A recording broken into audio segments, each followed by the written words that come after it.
Three, two, one.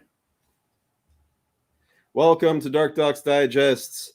We have amazing things to bring to your attention with this broadcast. We are live with Greg Fernandez Jr., Brendan O'Leary, and Noah Westwind. How is everyone doing?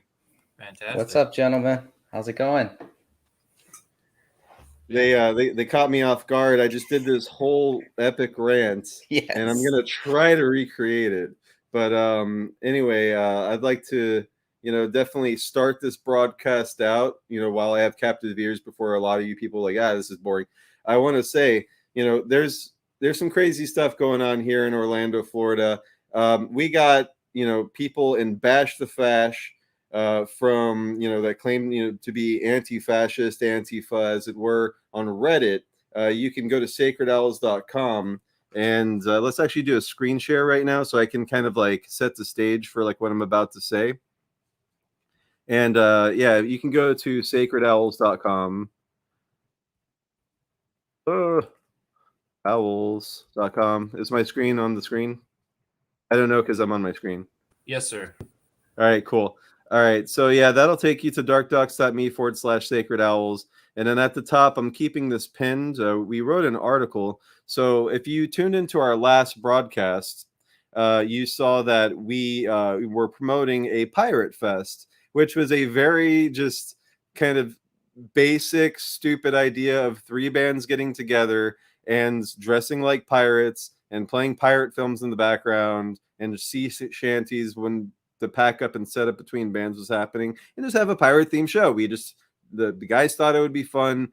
Before I even got into this band with Zorn, I didn't even really know these guys very well, but this is like an interesting way that things kind of happen. So apparently Donut Lord, this guy Chad runs that band, and Zorn was playing drums for them for a little bit, helping out. They lost their drummer, and it turns out this guy Chad, he's one of these like online edgelord incels on Facebook, which I had no idea about. He seemed nice enough in person. He was kind of like a Beavis and Butthead character for sure, but like I found him harmless and kind of reasonable in person. I don't know, but apparently he has some shit going on. And then the other guy in the band like totally played. That band broke up like after this show, and then Wolf Cult really was just me, Zorn, and then he had this other bass player, and he didn't show up to the show, and he's kind of been MIA since then as well. So because the show is happening, and I guess because like he spells Wolf Cult with like the two V's and like the umlaut over the U, like they totally thought like this was like some kind of Nazi thing. It doesn't take much. I've realized in the past, like if you have like a Roman cross, which like Motorhead has, but like they're not Nazis either, Lemmy is God or whatever, right? But so anyway, I had a lot of reasons to think like, why they might be calling Sacred Owls out of the blue. We've been playing shows in Orlando since 2016. Band's been around since 2009 in Miami. And I was like, we've never been called Nazis. We've been called like conspiracy theorists, far right extremists, when we're not even far right wing. I'm kind of conservative in a lot of my ideals, but anyway, so they ended up putting out this thing on Reddit. Bash the Fash did, that is, saying, "Attention Floridians, we shit you not, there's a National Socialist pirate-themed band in Florida. They have a concert planned in Orlando on Tuesday the 25th at Uncle Lou's Entertainment Hall on Mills at 7 p.m. And then the comments I found were interesting. Her Coffrey, of course, everybody on Reddit. I'm not on Reddit because this shit's like weird part of the internet that like I find people are out of their minds on the left and then on the right and just in general. Like the weirdest, most cringy shit I've ever heard, it comes from Reddit. So this person says, what's the deal with Sacred Owls? Not big weaving fans, are they? So this is somebody that already knows the phrase "weaving spiders come not here." And are they being coy? Are they, it's like it's hard to read text like this. And then someone deleted, whoever this is, said Sacred Owls is a band. They're anti-governmental. No, anti-government. No, we're not. We're pro-small government. conspiracy theorist, fine, conspiracy therapist, I like to say, um, truth seekers, as it were, who believe the Jews in Bohemian Grove worship Moloch and bring Gentile victims of child trafficking there for sexual abuse and sacrifice. Now, close, but we've never really said those Jews at the Bohemian Grove. And in fact, the annals and all of our research, if you watch any of our broadcasts, we've never mentioned it's the Jews at Bohemian Grove. But frankly, some of them claim to be Catholic, some of them claim to be Christian. I think they're all fucking Satanists when it comes down to it, right? We've never said it's a Gentile victim. That's just never come up, that angle of like any of this. Why do you think someone would say that? What do you? I want to stop here and get your take on, because this little bit is like a fucking riddle inside of a puzzle to me. That's basically Reddit, right? I mean, that's how Reddit is, where it's, they don't really say who they really are. We don't know if these are real people. And it sounds like they already knew a lot about your band, which is pretty interesting too. So they already knew who the band was. So they probably already knew that it wasn't something, but the names that they threw out, and what you guys are accused of is the same script that we see over and over and over. Nothing to do with your music. Nobody, at least as far as the comments we've seen so far, they haven't said that they didn't like your music too. So that's pretty interesting. There's always a positive side. Right, like lower down in the thread, it does like talk about like some people like, oh, this sounds like a fun show. Like I would like to go to a pirate themed show. It's like people like were digging what we were putting out, but because someone spun the whole thing as we're Nazis, all these people just took that at face value, like they do with reading headlines and everything else.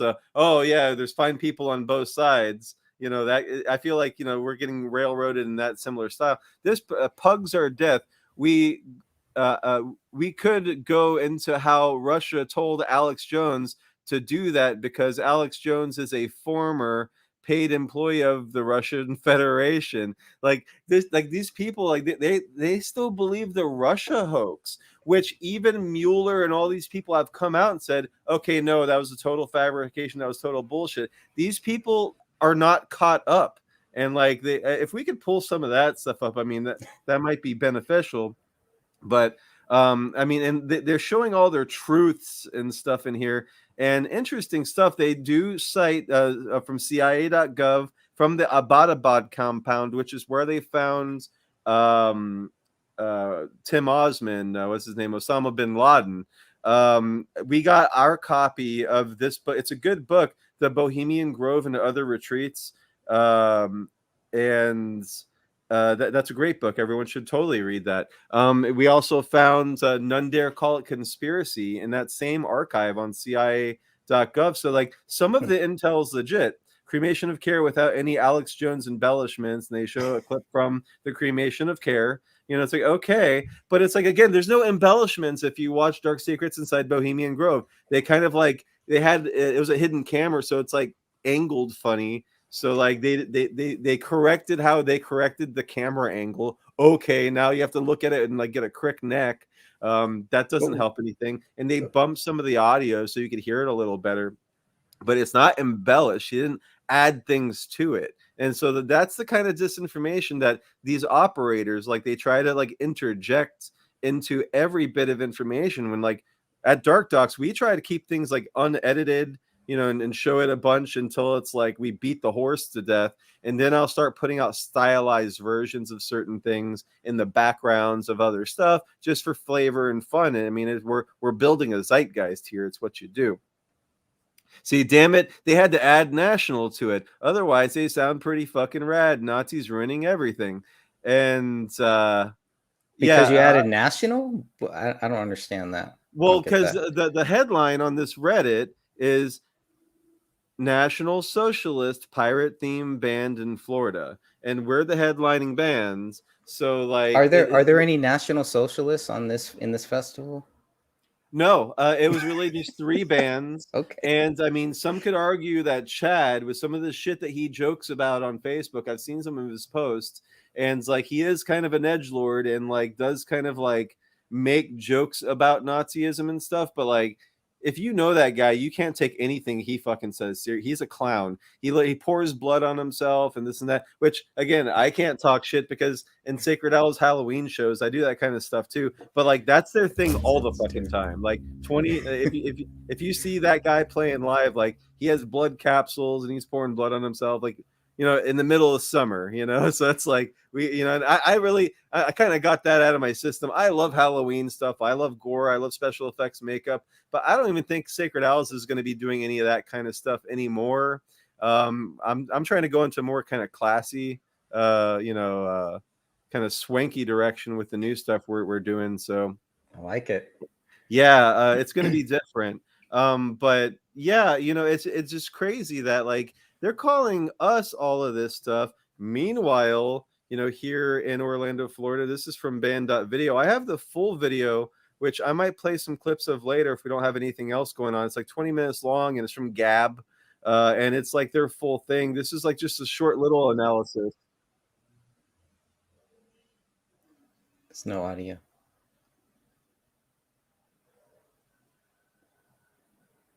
See if you can get the audio going. Is the audio not coming through? Yeah, I'm not hearing the audio. Let me see what button I have to push for that. Let's see.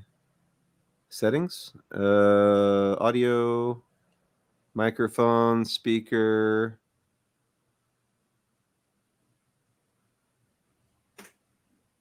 Reduce background noise. Okay, so what if I do? So that's the default microphone. What if I do microphone 5.9? No. Can you hear me now? Yep. Yeah. Can you hear me now? Yep. Yep. Communications. Can you hear me now? So it seems like no matter what I pick, the microphone still works. Default speakers. I got the video. I got the video up. If you want me to play it. Yeah, go for it do if that. that's easier. Yeah, let's do that. Let me see. I have a couple of things to say after this clip. It's not very long. All right, just tell me when you stop me if you heard this one here. Let's see. Everybody can see the screen, I'm hoping. Neo-Nazis are obvious feds. Oh, that's going to be good. Let's see. And I knew it as soon as I saw them. I said, I bet they got training camps set up. I bet they got massive funding, and that's where they're getting the lunatics in that are going to be the ones that go after Trump / Biden. And sure as hell, they got training camps in Maine. They got training camps. So can you hit pause for a second? Yes. So, I mean, okay. Come on here. I've been telling you, they're going to have some white.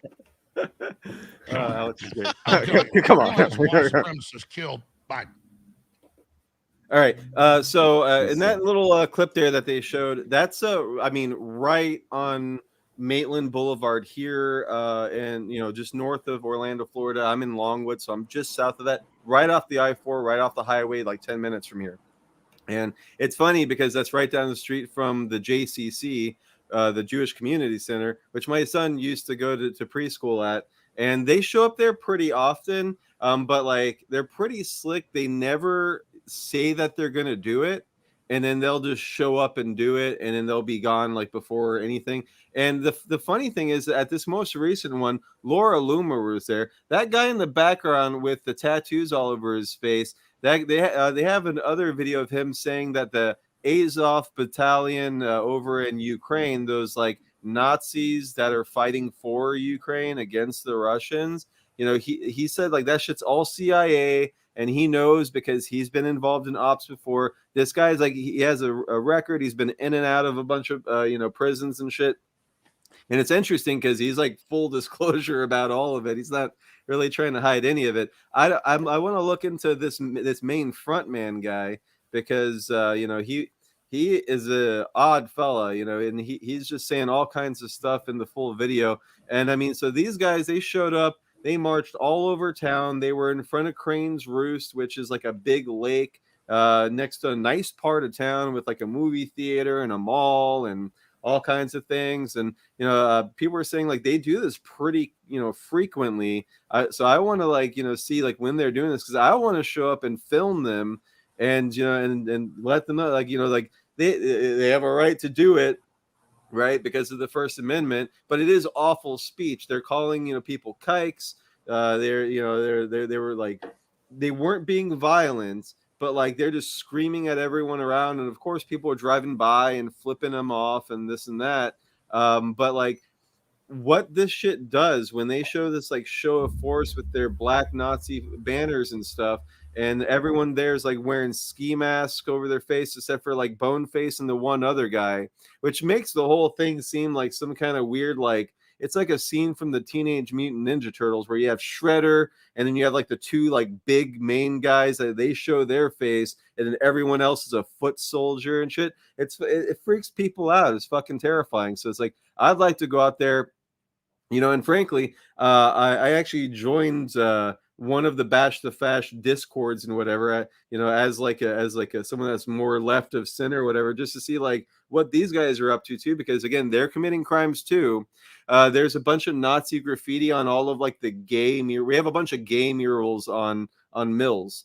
Rainbow. One of them is like a bunch of like the hearts inside of each other, which by the way, left, just so you know, that's like a fucking pedophile symbol. When you have the hearts that are concentric, it's kind of like the spiral triangle. Like they use that stuff pretty frequently. It actually looks like a bunch of butts over each other too, like so like they have like a little double meaning inside of that symbol. But it's like there's a big mural of that. Someone spray painted a bunch of like swastikas all over all of that shit. And at this point, because of all the graffiti that Antifa is doing on the same streets, and it seems just as juvenile and fucking, not really, it's like poorly drawn. It's not good graffiti. It's like it looks like a bunch of like kids that don't do graffiti, and they're just like defacing stuff. So like, yeah, that could be Nazi like youth or whatever that like are involved with this right wing outfit, or it could be Antifa doing it to their own murals to be like, look, you see, there's Nazis, because like, what are we supposed to think if we're not Nazis? We've said we're not Nazis for like all these years very openly and been very opposed to. We're opposed to secret societies, secret oaths, secret proceedings. That's what killed JFK.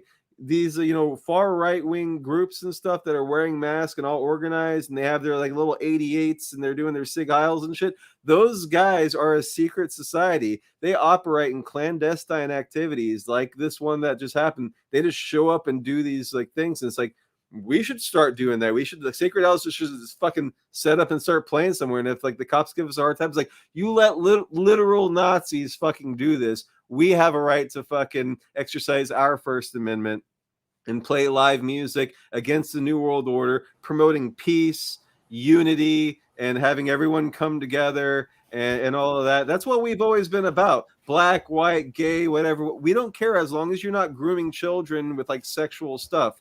Like, as long as you're not putting pornography in elementary schools, I'm even fine with if you have a drag time story time, make sure the person's not a fucking convicted sex offender and don't teach them how to twerk. I don't think I'm asking for a lot. Like, it's like my lines are pretty solid and right in the middle. They're not too extreme here. These other guys, on the other hand, like, you give them an inch, these Nazis and stuff, you get these guys into power and stuff, and yeah, they are going to start killing the left. They are going to start killing these pedophile, drag queens and stuff like that, because they really don't like that shit on that side. I think that the Nazis are evil, but I can agree with them that anybody that is sexualizing children and you're a convicted sex offender and you are out there and you're grooming children, like, yeah, I said in the last episode, I'm not wavering, I'm not changing. I want to fucking slit your throat. It's not, that's not changing, but I would like to do it legally. I'd like to vote on it and be like, oh, like one strike laws in Florida. Like, You're found sexualizing a children, raping a child, you're gonna die. I want to bring back public hangings. I want to make a spectacle of this. I want to kill you. I don't want tax dollars paying for you to be in jail. I want you 6 feet under the fucking jail. I mean, I've been very fucking clear about this. What do you think about firing squads? Because there was talk about bringing firing squads back into certain states because it's cheap. Bullets are kind of expensive. Like, I mean, they were saying, reuse a rope. You can hang people and reuse that same rope. Like, well, they're not going to get COVID from it. It's fine. There are states that are having trouble getting the ingredients for the lethal injection. And yeah, so that's not humane. Like, I mean, if you want to go down that road, it's expensive, it's impractical, and God knows what that feels like. I've seen videos of lethal injections, and they're fucking disturbing. Yeah, I would so why rather not do a firing hanging, I'd rather see gallows. Like, decapitations are quick. Like, you put your head in that thing, and unless you have a really fat neck, that thing is gonna cut it right off. Hey, they still alcohol swab the person's arm when they put him to death too. Isn't that funny? Is that right? I want to give them a COVID shot while they're at it. Fucking stick it in. Yeah, right. Make sure they have their mask properly on too. Seriously, our priorities as a society are totally out of whack, and these are just the symptoms. It's just crazy that, like, we're going after all of the wrong things, and I think we really need to have a conversation as a society as to, like, what is toxic and is hurting us, and then what's an alternative. And I think that's what we're trying to do here. I mean, that's kind of always been my goal. I think these conversations are important. We need to go across the aisle, talk to people that are, like, supposed to be our enemy. They're supposed to be our enemy because they're trying to create a civil war. It's what you do, divide and conquer. We're all arguing about all kinds of shit. Yeah, now we're you just sound constantly. Go ahead, Noah. Oh, it says we're just constantly treating symptoms, right? And that's the whole point, that what you're kind of bringing up is that we get to the root of the problem, the principle, and the matter of the fact, and you start getting into solving problems with logic and reason and care, instead of acting irrational to be gone, don't care, fire consume thee. So at some point, right, when you said that, I was thinking cure for cancer. We all know that all the toxic shit in our air and our water and all that stuff causes cancer, right? So if we were to eliminate those items and things and whatnot, we'd have a lot better chance of curing something. So again, the solutions are usually, we have to start from the beginning. What's stemming a lot of this, what stems from these accusations or what we were talking about earlier is that I think it was, well, actually, I can't remember exactly who quoted it, but to discredit or to downplay what we're saying, you want to call us anti-Semites and all that kind of stuff. And when I heard that's just what they use just to cause everyone else to freak out, because that's the same as calling someone a conspiracy theorist. It just negates the whole conversation that they're having, because you're just throwing out this derogatory. They think they're being derogatory. What we're doing is none of that. And I've never said any of that. I've never even said, the Jews are at the Bohemian Grove. I'd say they're all walks of life, and they're all colors as well, if you know. I don't think Jews are welcome there, to be honest. I've never heard anything about Jewish. I mean, right. Brendan, you may have a view on this, but I've never heard, you've been there longer than I have. I've never heard anybody mention Jews at the Bohemian Grove. Do you ever recall anything? Right? Not even in the book. Right? I have heard people protesting out there, spouting off on that, but nobody coming in and out of it. I mean, that's a new one for me. Just the term Bohemian Grove is enough to negate the entire conversation. Just the name of the place. Yeah, they didn't even think about that. Yeah. That's interesting. I mean, like, they worship an other idol. It's an owl. It's a building. Maybe it's a Jewish owl. No, they call it a deity, right? And that's the thing that they're choosing to put their energy into.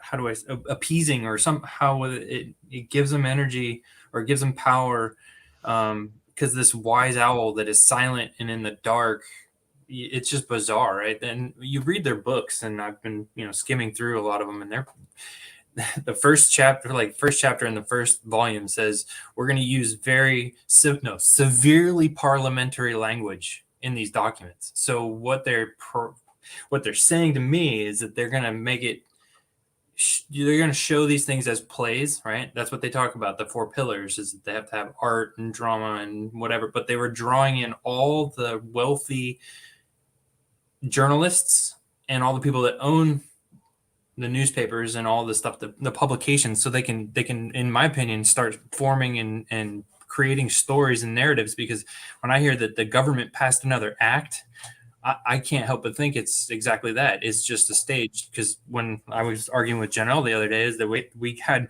Ronald Reagan, a known actor, when people started losing their minds that we're going to elect an actor, a politician, right? That was a joke to most people in the older community, right? And then all of a sudden you realize that he was just a member. So what part of a story is he participating in? What level of his complicity of knowing that they're telling a story, they're lying to us, and they can, again, burn off their care on their weekend there and then go out into their rank and file. And again, I call it just pure nepotism. I don't give, again, you read the books, it's pretty benign. I mean, they talk about really stupid shit, not to be, it's just really stupid. Well, it's coded. I mean, a lot of you have to like dig deeper into like the Shakespearean references, and like it's all very compartmentalized. Oh yeah, well, they just said one day we voted on it. They didn't really say the depth of why and how and what it would really mean, but they do say that just stems from, we're not going to do business here. But that was what I was leading to, is that it just leads to nepotism outside of this, that you saw me dressed up as a woman at this thing the other day. Wouldn't you just shut the fuck up and sit in your meeting and just not Joe Schmo over there saw me dressed up as a woman? Because it says you have to participate. They revel in all this camaraderie based on you participated, you're one of us, and now we've got you, in my opinion. Humiliation rituals again, right? So it's public or private, and these people Skull and Bones, you got to go into a coffin and they piss on you. Like it's all that they demoralize you. It's similar. It's all cults. I mean, including like Scientology, including the U.S. military. Like that's what boot camp is. They break you down to build you back up again as a unit within their ranks. And psychologically, when you go through all these loops and things, and you're told to do all these things, and you've debased yourself, and they've gotten you to do things that you would never do on your own, that's when, it's at a deep core level, like they really do. It's more than just like, oh, I'll show this to the media. Like it takes away I don't give a shit. Like some people have more of a resistance to that. I think I would like to think that if I went through something like that, I would, but I don't know, because I've never put myself through something like that, because I'm so opposed to. I never joined a fraternity in college. The concept of joining these kind of organizations, I didn't. I felt weird to even. I was offered to join Rotary Club in high school and stuff. The closest thing to any of that is I was a Wolf Scout and a Bear Scout Weeblo, and I got out of that. But I heard about people that like that's a whole other thing. I just saw a film that came out recently. Christian, I'm sorry to interrupt you. No, please. What it creates is it's my team versus your team. A fucking college that you go to is better than the other college, but I went to a different sorority or fraternity. I'm better than it. Just this level of stratification and division, because I kept looking at it as a red and a blue team. Where's the green team and whatever? And then they proposed, it's only red and blue. And so again, I just kept looking at that. It has to be binary. I did a whole lecture. No. You say we have to be binary, but we're still going. No, I'm not saying we have to be. I'm saying for them to maintain control, they need to maintain that binary. I've always I was promoting third-party candidates like most of my political career and stuff for that exact reason. And I did a whole thing on like duality and how it's used as a social construct. Like they want you thinking black and white. They want you thinking the color of law, evil and good, and there's nothing in the middle. I think Breaking Bad's a good TV show that people should watch to show there is no good and evil. Like there are shades from pretty good, but you do some shitty stuff, to like you're the worst ever, but every now and then you kind of make a broken clock is right twice a day. You know, like even Gus Fring sometimes he's a big monster, but every now and then, even Tuco Salamanca and all of those guys, like they're like fucking terrible people. Even Walter White from time to time had a little wink of humanity, and that's how it is. I think Bill Gates sometimes is a good guy, but for the most part, you know, he's involved in like the most nefarious, destructive things in the world. Whereas you have people like Donald Trump, who I think is genuinely trying to do a good thing, and he's like, "Oh, I'm smart. I can, outsmart these people. I can like dance around these guys," and he kind of does. He's kind of pretty good at it. But at the same time, like just like JFK and anyone else who thinks that like, oh, once I'm up here and I have enough power, I can affect change. Like that's when they kill you. Now they're talking about killing Trump. He's just still the CEO or the president, literally the president. Who's the CEO? I look at the structure, the constant talk about we have voting rights and all. It just sounds like a corporation. You have a minimum amount of share in the company so you can make your little vote. And then, but it comes down to what we said was the electoral college. Doesn't that sound like a board of directors to you? And then it turns out who owns it beyond president, whoever moron is in charge. It's, and then they talk about their partisanship and bipartisanship. They get nowhere, right? Because it's still the same team, still ends up diving us into slavery. If you look at all this stuff, aren't they supposed to be a fiduciary responsibility to make our lives better and whole? And yep, it seems like they're playing on their team, their terms, right? It's their government, their courts.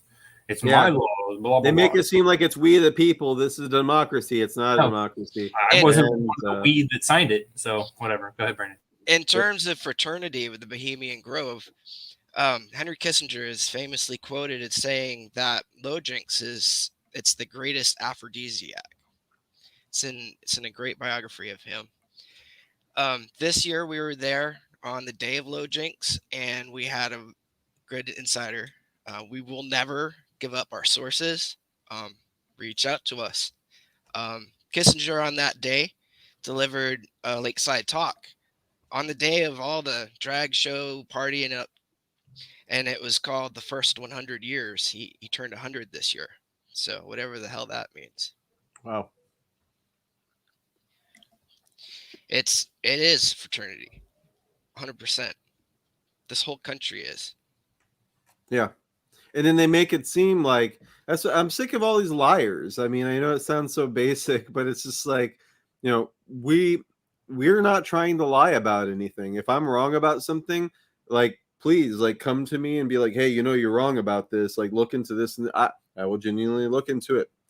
Zorn sent me all that video, all the videos about like these guys in Orlando. It's like, oh, they're not that bad. I'm like, yeah, they are. Like, I'm willing to look at the videos though. Like, I'm willing to look at your flat Earth videos, even though like I pretty much debunked that in a lot of their arguments, anyways.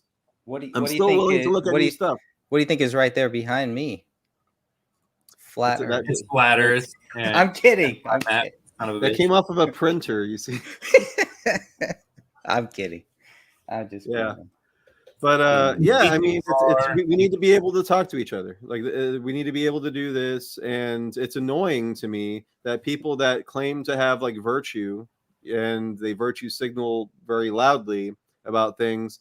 When I'm like, well, no, because like this is a consent issue with children or something. Like, yeah, Nazi. Like, okay, well, like you just lost that debate. Like, and that's why the left doesn't like to debate. But at the same time, like, we're better than the Nazis, right? Like, we have to be. Like, I'm not calling Laura Loomer a kike on fucking Maitland Boulevard. Like, it's not something that interests me to do to somebody. Wouldn't you rather us run things than those guys run things? Shouldn't we, like, get together to, like, stop them from, getting any further with this? Like, they can have their little fucking, thing from time to time as long as it doesn't, like, impede traffic or get in anyone's like way or whatever. And if they are spray painting swastikas, then those guys need to. I mean, I would be fine elevating those kinds of things under hate speech laws from a misdemeanor of vandalism to like a felony. What do you guys feel about that? I want to meet in the middle, and same goes for the left. If you're spray painting fucking a black man's business because we're trying to have a show there and have a good time, and raise some money for our website in order for us to have these conversations, and you're going to egg and spray paint his door, that should be a felony, and you should have to go to jail for a couple months. I don't know. What do you guys think about that? Did it create loss, injury, or harm? Yeah, it That's what I'm created saying. Start with that. Start with the yeah, it basic. created loss because like we spent money for months promoting the show. We printed flyers. We were all over the place. We were on radio shows. We were talking about it. And then like after all of our hard work and then showing up and rehearsing and all of that shit, you know, we printed t-shirts. That was a financial, you know, we put into that. I put labor into that. Blood, sweat, and tears, man. I skinned my knee loading an amp. Like it's like we work to do this stuff, to bring this information to people, and then like I spend gas to get over there. All of these things. We bought bottles of wine to give away as prizes and stuff. And what do we get? You know, we get harassed, attacked, called Nazis. No one shows up to our show because they're afraid of us now. Like it's slander, it's disinformation. And you know, it hurt my feelings, but no, seriously, it hurt our credibility, and it makes us look bad to people that don't look past whatever. Like they need to be held accountable for this, you know. And in the same way that like anybody that is, you know, talking, you know, like we say Joe Biden's a pedophile all fucking day long. You know why the president doesn't go after me? Because his daughter's talking about it in her journal, because his son is talking about it on his laptop, and it's common knowledge. So that's why it's not slander. We're not slandering anybody. We're not promoting hate speech. We're not. I mean, I hate Joe Biden. I can say I genuinely hate those people, but I can also I feel sorry for Joe Biden. I feel sorry for all of those people in middle management that think that they have power and control, when really, you know, that those people have been raped by those real guys behind the curtain, people at Bohemian Grove. Like they're not the ones fucking other people. Maybe now after like whatever, but you know, they got fucked a lot, but to get to where they're at now, to have that power, a lot of the people that probably raped those guys are dead now. And so now they're the big dog. And then eventually they're going to die. And all the people that they raped, they're going to want to get revenge. And it's a vicious cycle. They're going to rape the next generation of, you know, young staffers that are soon to become a comptroller, that is soon to become a city council member, that is soon to become a governor, you know, in 30, 40 years. They're going to continue this, you know, rape of the soul of this country in order for blackmail and control. So like we're exposing that, and it needs to stop. And if you're arguing with us, like you need to get your priorities in check, like because we're the ones literally trying to save the world. And if you don't believe that, I can help you. Yep. Excellent point. I love it. This is what I love about these shows and doing these talks here. We do got a few clips ready to go whenever we want. So anything else we want to get into, or I'm going to play one or two of these clips here. Just Yeah, let's do that. Let's play. All right. So first one I got here, I'm not going to play the whole thing. Look at this guy. I did want to play a little bit. This is Zeke, and he's on his yacht for Vice. Okay. So take that. Which he's drinking a Truly. This is what he says: inside the secret clubs of the rich. And I have not liked or disliked this yet. He says the conspiracy theories have run wild over the past few years. Many of these theories propose a common theme, that a shadowy elite is in control, and the chaos of living in the 2020s is all part of the plan. It doesn't help that the wealthy individuals often isolate themselves into seclusive communities of other rich people. And so this is Vice producer Zeke Spector. He spirals down the rabbit hole to understand where these conspiracy theories come from and expose what the rich are allegedly hiding. So with that said, unless anybody has any comments, let's hear a little bit from Zeke. I want to hear about the Bohemian Club. He's actually dressing like one of the club members, by the way. No clue there. Oh, the ads. So they got to make their money too. I get it. It's all good. It's all good, guys. All right. A lot of them. We need money. Buy our shit. A A lot of the that local spells folks out in a it bizarre broke every conspiracy progressive theory away. with President Trump at the center. This person may have believed and had some beliefs in is this idea of the reptilian theory or lizard theory. Maybe they Yeah. think there are microchips in the vaccines that could be used to track people. That was a popular rumor. Conspiracy theories have been all over the news recently, many of which allude to a shadowy elite class. Sex cabals and microchips, the Illuminati and the dreaded lizard people, wealthy people who meet in exclusive clubs making backroom deals that undermine democracy. After hours of searching through internet lore, I came across one of the most notorious of these secretive societies, the Bohemian Club, and their annual 2-week retreat where the ultra-wealthy and powerful meet in a private event. In the year 2000, famed conspiracy theorist Alex Jones snuck into the Grove and secretly recorded the events on a hidden camera. I had to know what they saw, so we met up with his former producer, Mike Hansen, who also snuck in with him. What we found out, what was going in there, is unbelievable. This is how I can explain it to you. Okay. This is a death cult.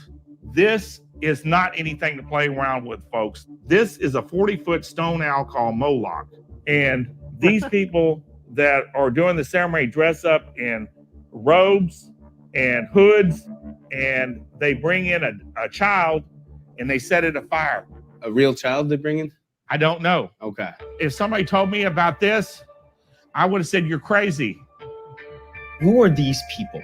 Anybody of any significance is even movie stars. They control the media. They control 95% of the media.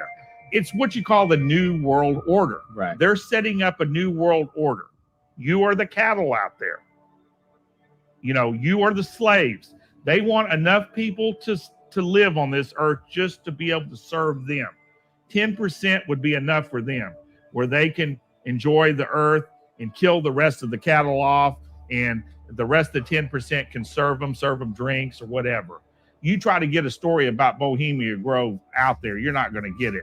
But that's what's good about the internet. There's a lot of bad things about the internet, but what's good about the internet, they're being exposed. Mm-hmm. Mike pulled up his footage which showed the club's annual cremation of care ceremony.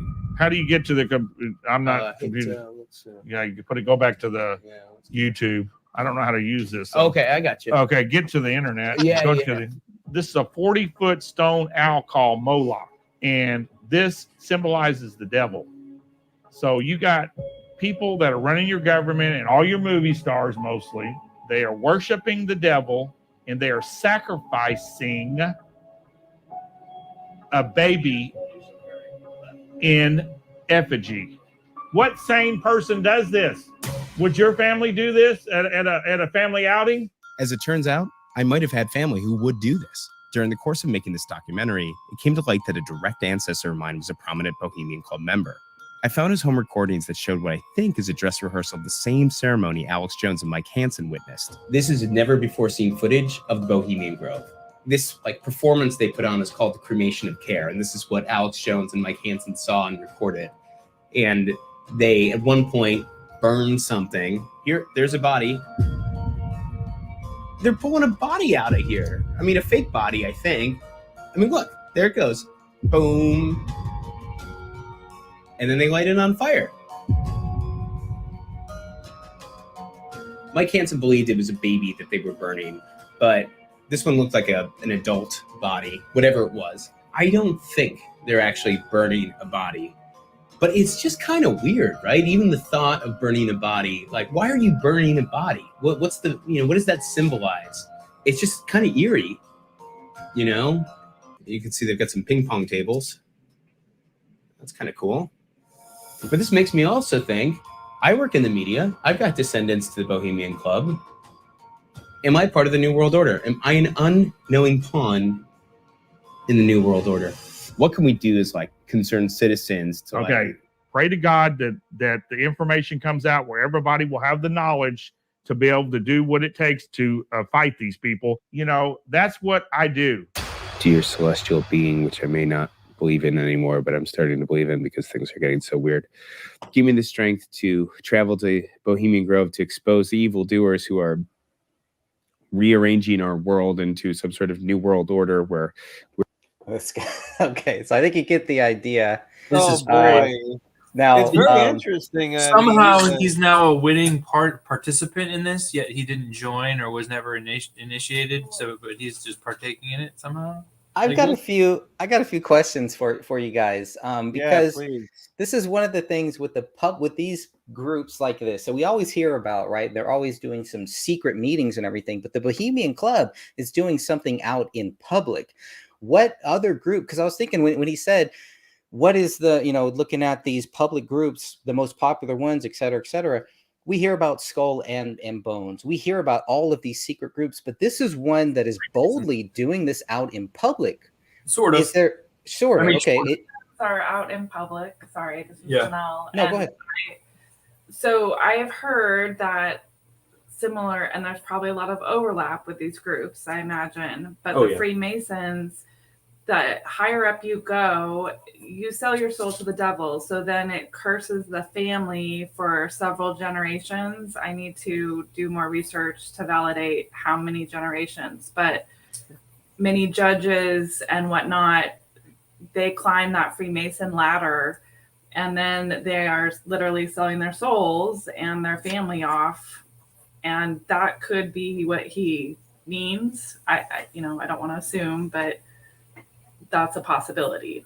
But it's definitely, there has to be overlap with these groups, with businesses and success in Hollywood, for sure. In the Fraternal Order of the Police as well. If they're judges and attorneys, the bar attorneys, all that, it's just another club, kind of sort of thing. And when I think the what's the phrase of hidden in plain sight, it really speaks volumes, because they can throw out their owl symbols, which again are, in my opinion, all over Walt Disney or Disney, the same owls that they put up in their annals and the drawings, because a lot of those artists are in those fields, right? Or at least have some way to participate, some way to force the agenda.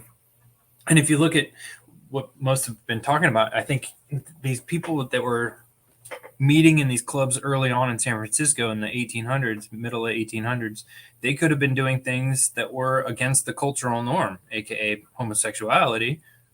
And they decided that they were going to create this club and use some of that as a coercion tactic, and also an initiation, or in that terms, then they can use what they have against those people to start the narrative of anything they want, really. Because you have to think that they're going to say weaving spiders coming out here, but that trickles outward. That does not just stay in there, right? Well, exactly, and that's why the laws changed in San Francisco. So is it a coincidence that judges, attorneys, everyone finally got laws to pass to legalize liberal marriage? Drugs, marriage, gay marriage, right?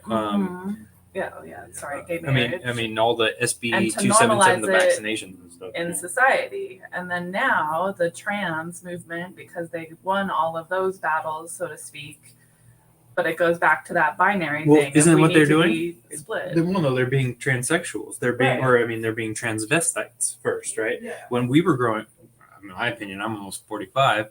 We were growing up, we were told about transvestites. You'd see a man dressed up as a woman, you'd definitely be like, "What the hell is wrong with that guy?" Yeah, I went to the Rocky Horror Picture shows. Like that was See, I couldn't understand that logic, and sorry to swear, but that is just absolutely insane, because they glorified that guy Tim Curry dressed up as in BDSM and all that that was a teenager's movie.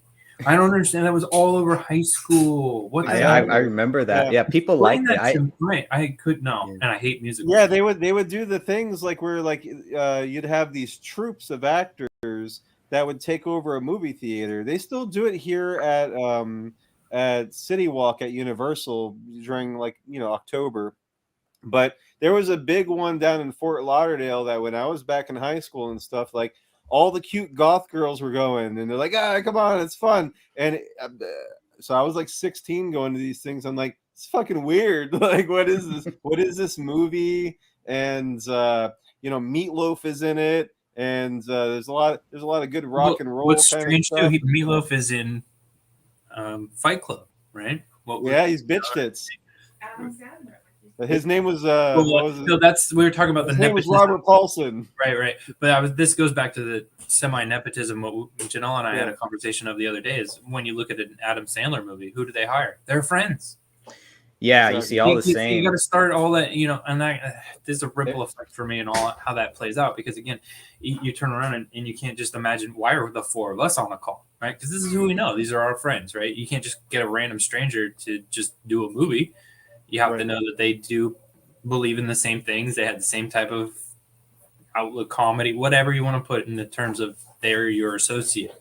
And so they're going to benefit from that. So how do these people, and again, they're in a level to benefit greatly just because they can afford to join the membership, even though maybe back in the day, the membership was $10 to join and then $250 a month, right? That I guess was a lot of money.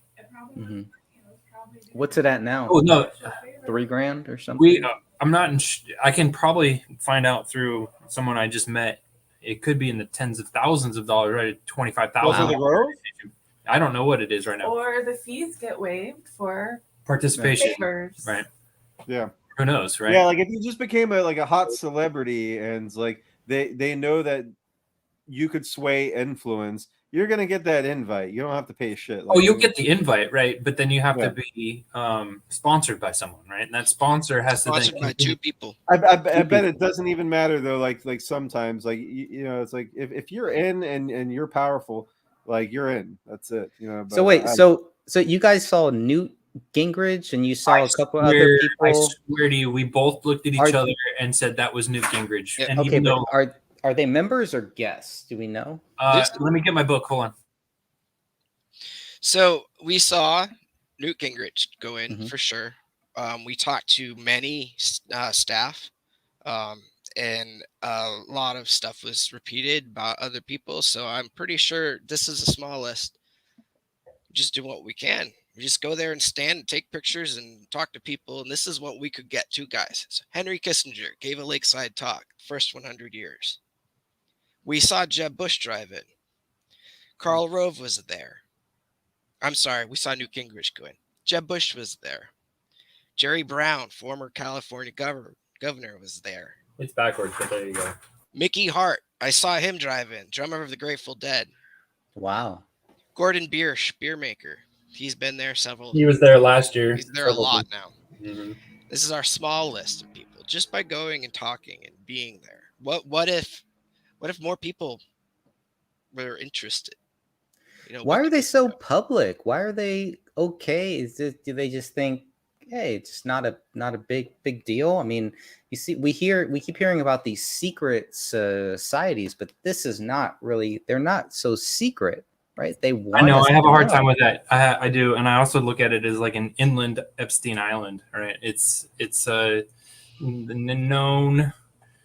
I love to say the unknown known. You know the Rumsfeld known unknowns. We have known. Yeah. Right. Yeah. Rumsfeld logic. Oh boy. Yeah. Also, yeah, that documentary is infuriating. Just Right like in time for 9/11. So smug. There's knowns. Well, he doesn't. Unknowns. He had never heard There's of building unknown 7. knowns, and then there's known unknowns, and it's like I fucking want to kill you. Like, I'm so good. I'm glad you know that one because I don't want to have to play it. That's the whole point is that when they create the public spectacle that it is, I guess they just are allowed to. I don't know. I guess it's just such a large. I don't even want to say the word C word that most normies aren't going to understand. Or yeah, there you go. Let's get something.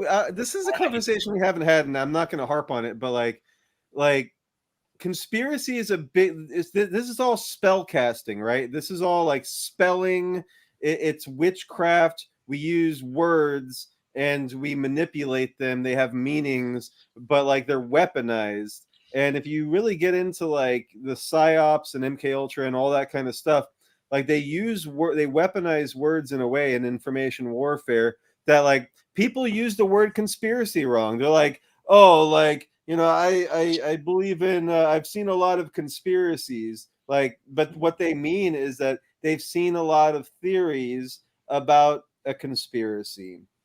those aren't conspiracies; those are theories about a conspiracy, and then it becomes a conspiracy theory. So like we're not even using the word correctly, and then so when people are like, "Oh, like I don't like you just now, like I don't even like saying the word conspiracy," it's like, no, you're using it right.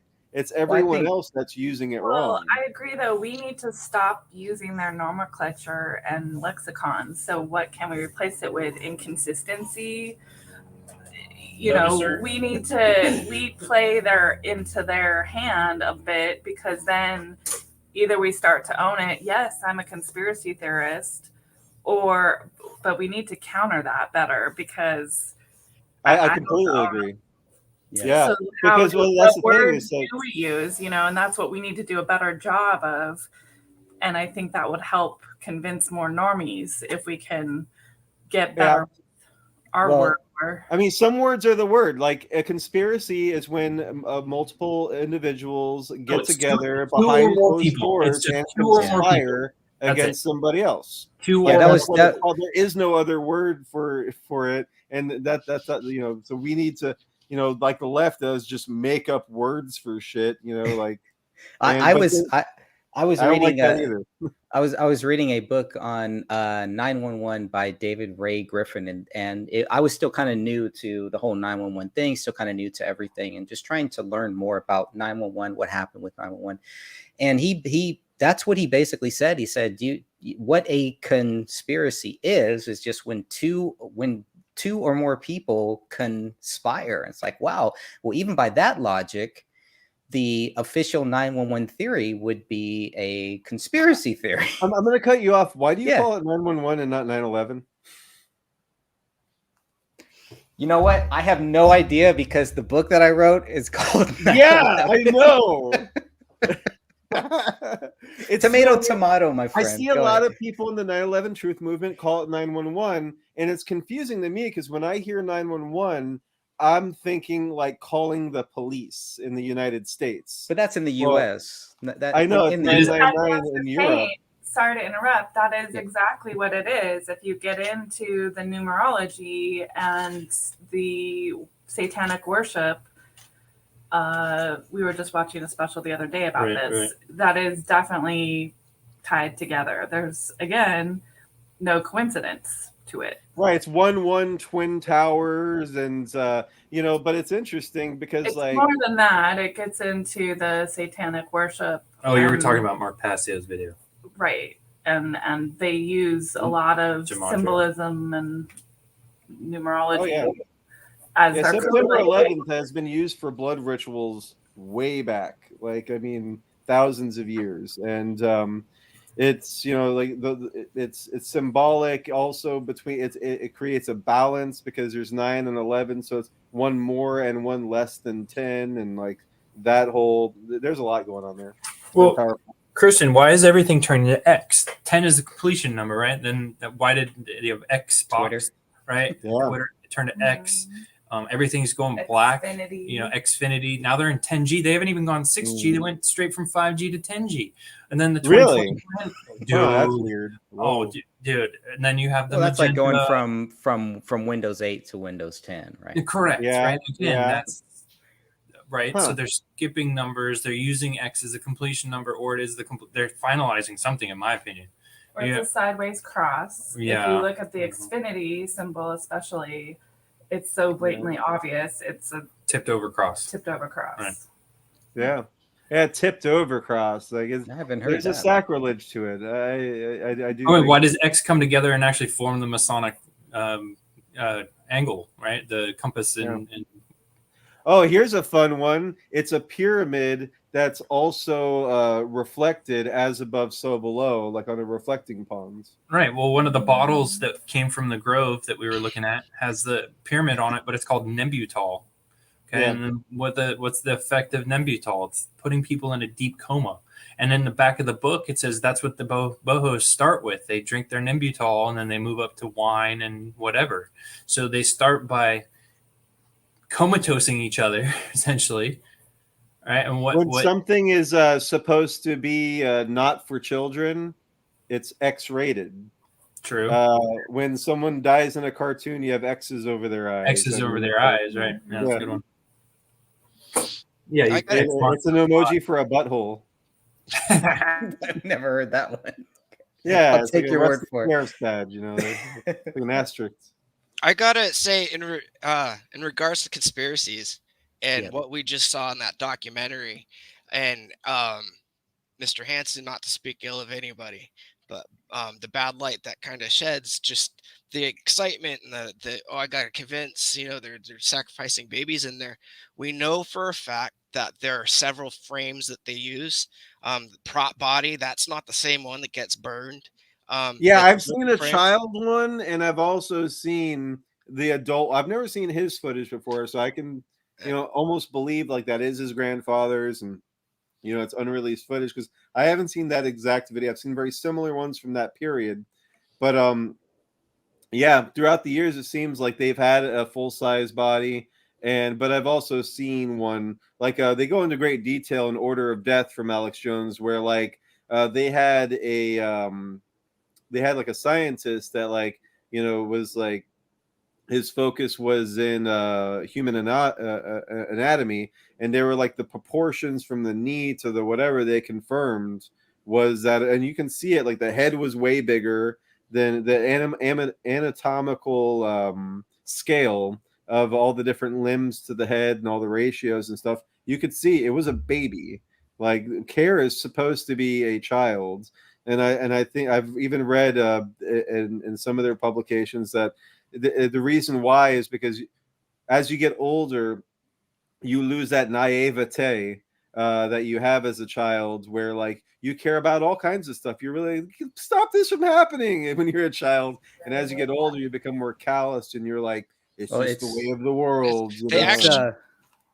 It's also the most precious to God children. Go ahead, Brendan. And it's yeah, they have backstories over the years in their annals for parts of their plays and for flyers they put in. They'll do backstories of the story of Care, and then he's got family and all this stuff.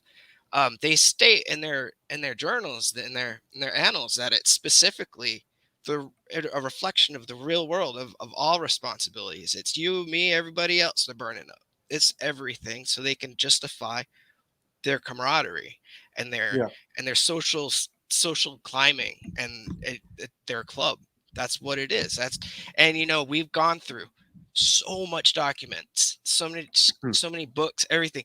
Never will you ever find Moloch referenced except for one time, from what we've found, and that is in the Fall of Ugg play, where they have a giant owl. Well, it's not an owl, it's this giant deity, kind of roughly the same size as their owl shrine, and they have different gods and different whatever coming up before this deity, and Moloch is one of them. It's not even reference to what they do. Owl.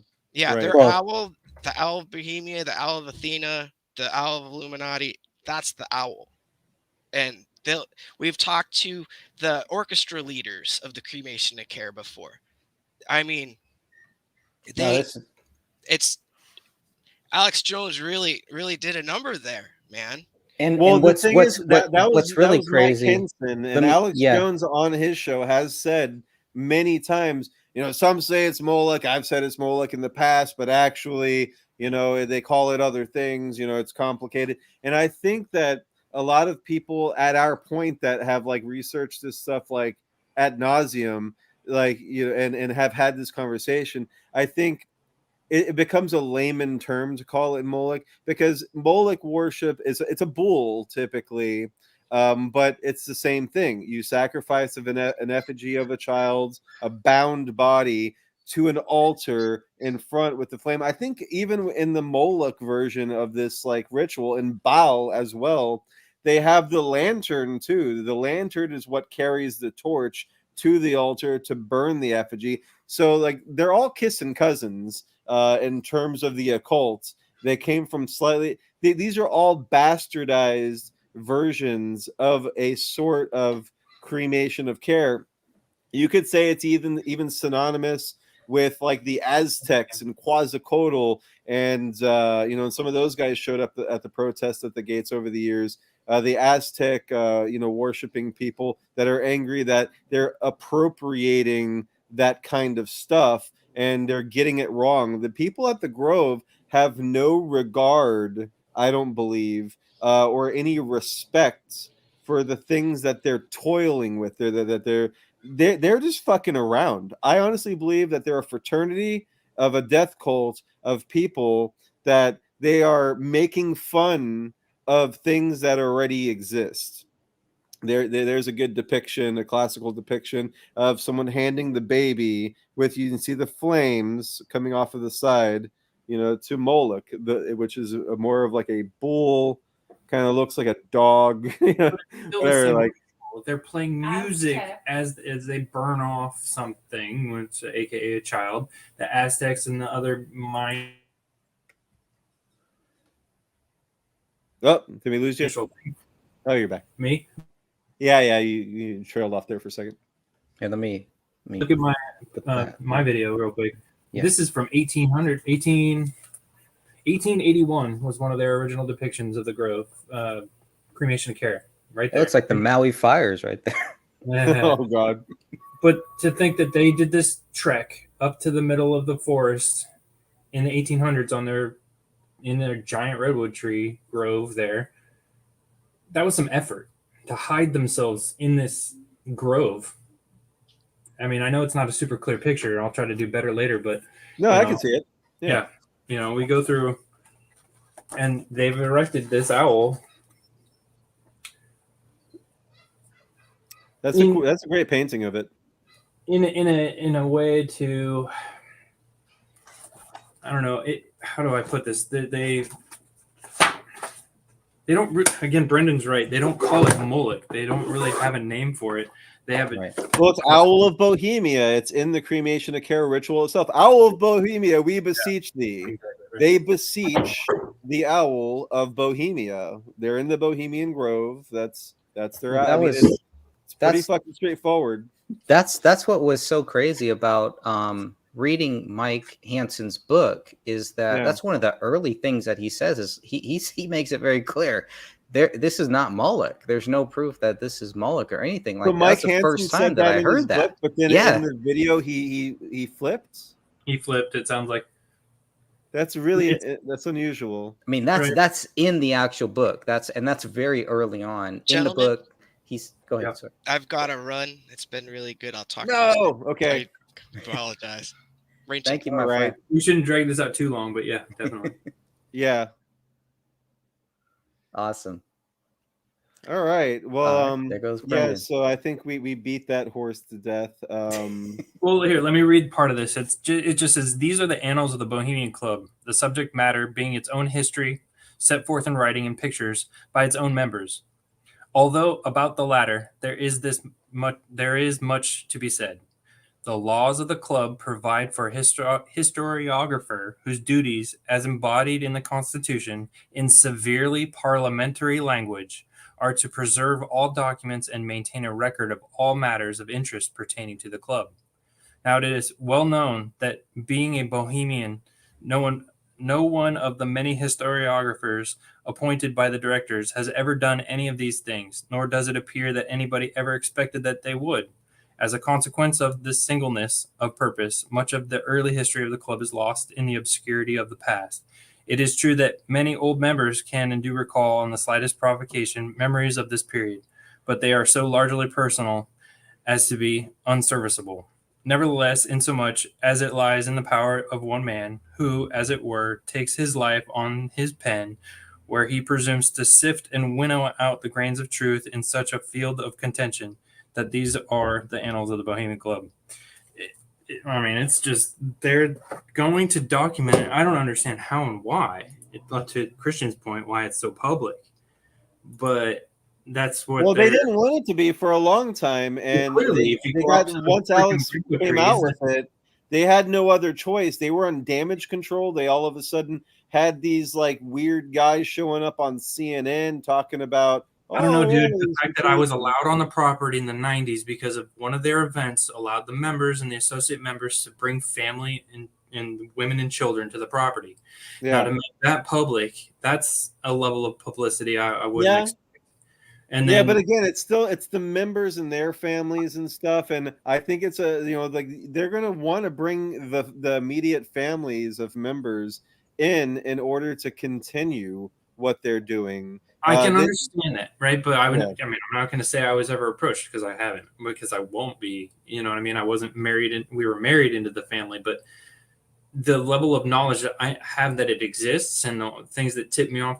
Look, the books show that in 1995 you had Bush Jr. and Sr. show up, and that wasn't the seniors' first time, but their lakeside talk precludes 9/11. Okay, so 6 years prior to 9/11, 5 years prior to Jones, they must have been. and that's right after 9/11/01 when George Herbert Walker Bush, aka Moloch, I mean not Moloch, fucking aka Magog, he gave his speech about the Gulf War, where he kept talking about this is 1,000 points of light. This Yes, is the New World Order. To Ruby. Yes, Ruby. Oh yeah, Ruby. And someone else mentioned about David Crowley and how he had a model of the Grove, the Yes, little that was cremation Rick. fair play set kind of thing. That's right. In the crime scene photos. And the more I researched into him, I think we kind of concluded because he was making he was making Gray State, and there is if you read like the the actual thing, like there is a part where like they're at the Grove and all of this. So I think he was he built that for the film, like to do There like sure kind of is. like flyover of like maybe destroying the owl or something. There was another guy who was doing a little documentary, and he even made a little model of it was I was looking into the next episode. I want to do a little bit of a deep on the Phantom Patriot. I think that's something that we really need to Yeah. like take some time, play some of his clips. It'll be fun because his little skits and stuff are hilarious. And but yeah, someone was he wrote a book about the Phantom Patriot and his death, which I didn't know about until recently. Are you guys aware I that don't know. his body was found dead in his truck in front of the Freemason temple at the top of the pyramid? I'm sorry, the pentagram in Washington D.C., where like there's the White House at the bottom of the pyramid, and at the top on 33rd Street is like the biggest like Freemason temple. He was in his truck, found dead, shotgun wound to the head. They deemed it a suicide, but no one saw him do it. And he had all of his like billboards about like how like the Bohemian Grove is a bunch of reptilians, and he got into the whole David Icke thing with the reptiles after Alex Jones didn't want to work with him. The Phantom Patriot, that is. We knew somebody. And Ruby, yes. Go ahead. I know Ruby asked a question. Yes, I have memory problems. My mother says it was like a dream, and also was told, or she told me, and Janelle was witness that my stepfather had taken her to the club. I guess the one in Jones Street or whatever, several times, but also has problems remembering some of it. And when you go into the book again, it starts with Nembutal. That sticks out in tremendous, like that lodged in my head hardcore. The next thing, I got to find the specific year or the annals, which book. I was thumbing through it, and to confirm what I had seen, and my personal memory was the giant redwood trees with these small cottages and filled with bunk beds, right? And what was weird is the bunk beds didn't even have pillows or mattresses. It was just these bunk beds. And I came across a book that had a picture of one of these little huts under the redwood trees. It's not exactly what I remember, but it's exactly what I'm talking about. So what's really crazy to corroborate your story, which I heard for the first time on our last podcast, I was hanging out with my friend Tamara, and her dad was a member of the Grove, and she never saw the podcast, never heard your story. I didn't tell you her story, but she said, yeah, one time he took us to the Grove, and I don't remember anything from like an hour before we got there until when we were leaving. And I froze because I'm that's like, my whole story. Literally Greg's 101. story. I remember there's a specific part of Highway 101 that I'll recall every single time where you're passing Sears Point, where you can take the highway to go eastward towards Sears Point Raceway. Yeah. And when you get to that point, you're kind of rising over a hill and whatever, but it's still at least another hour north before you take the Bohemian Highway. I remember, I think I was in the front seat, I think I was in the front seat because I think my sister was smaller, could sit in the back seat. And the only reason why she would sit in the front seat is car sickness. So I can't really remember that. But my mom kept reiterating the story was we were hungry, or it's going to be a long drive. We were going to try to get some food. And Maurice kept insisting that we eat there. And he had no idea or inclination about eating at Jack in the Box or stopping for fast food. He didn't want to do it. It was insistent that we go there and we eat. We got there. I don't vaguely remember parking, but I don't remember getting on a bus or the boho bus, the fire truck that's turned into that little topless. Yeah, little tram. My sister does. She remembers the tram. I don't remember the tram. I just remember the building and the redwood tree layout. I always remember the trees are on my right. The buildings are more to the left of the trees, and it was like a road to the left of the buildings. And then to hear from my mother say, it was like a dream. You're older than me. You were 30 years old or more to have a memory gone of I just remember it pissed me off that we were eating up a Saturday to go to Grandpa's thing. It was so important to do this, to not really remember even like Sunday, to not really remember how we got back to school or when, it's to me, it's bizarre. Yeah. And, a few years later to hear George Carlin's comment, it's a big club and you ain't in it, was like a kick in the pants. He said something that I can't. Tram, like at Disney Worlds, they take you on like a little bus. Tram. Ruby. I know the word tram. Yeah. Yeah, Ruby was asking. No, I see it. It was Greg puts those up, but I would just call it shuttle more or less, and they don't. Boy, it's bizarre because you can see that bus in their parking lot picking up the employees or the member, or not the members. I highly like. Sorry, I'm gonna this gets me uppity because I don't think it's necessarily those that park in that front parking lot are members. A lot of those will show up in their helicopters with the tinted limousines or the cars in some other fashion, and then the associate members and the family guests are the ones that will be more visible. They're the ones pulling up, not knowing exactly what they're getting into, and we're standing. There's another way to get in there other than that main gate. Like that's not the main gate. There's a helicopter pad, I think. Yeah, okay. There was someone that told us that there was a side way and actually drew a little map out for us, but then the lady, crumpled it up before we could actually. Oh yeah, but I have heard it. Going to get wine at that little place there. Yeah. So so and that's the way that they think Alex Jones got in, because he got in through. No, he said he got in. I thought he got in through the river, because off the river banks. Correct. Well, right. So he lied. And he jumped in. He jumped in after on the second show that he went in with the History Channel. He jumped into the river to get away from being arrested. Yeah, exactly. I saw that. That was when he went back 10 years later or something. Yeah. However, exactly. if you watch the old Alex Jones show archives, he used to say that's how he got in there. He didn't admit back in the day. I think because if he said like, "Oh, I was invited," he was let in. I think he was let in. I absolutely think he was let in. Yeah, that is correct. He does. He's admitted it lately. He was like, "I know I said I snuck in before, but actually, like they let us in." So that makes sense to me. Why you have sources, you have people, you have to protect those sources. So I totally get that. He also said it's not like the whole club let him in. He said he was aware of the clubs there or the campments. He was aware of the camp. He was protecting his source is what he was doing.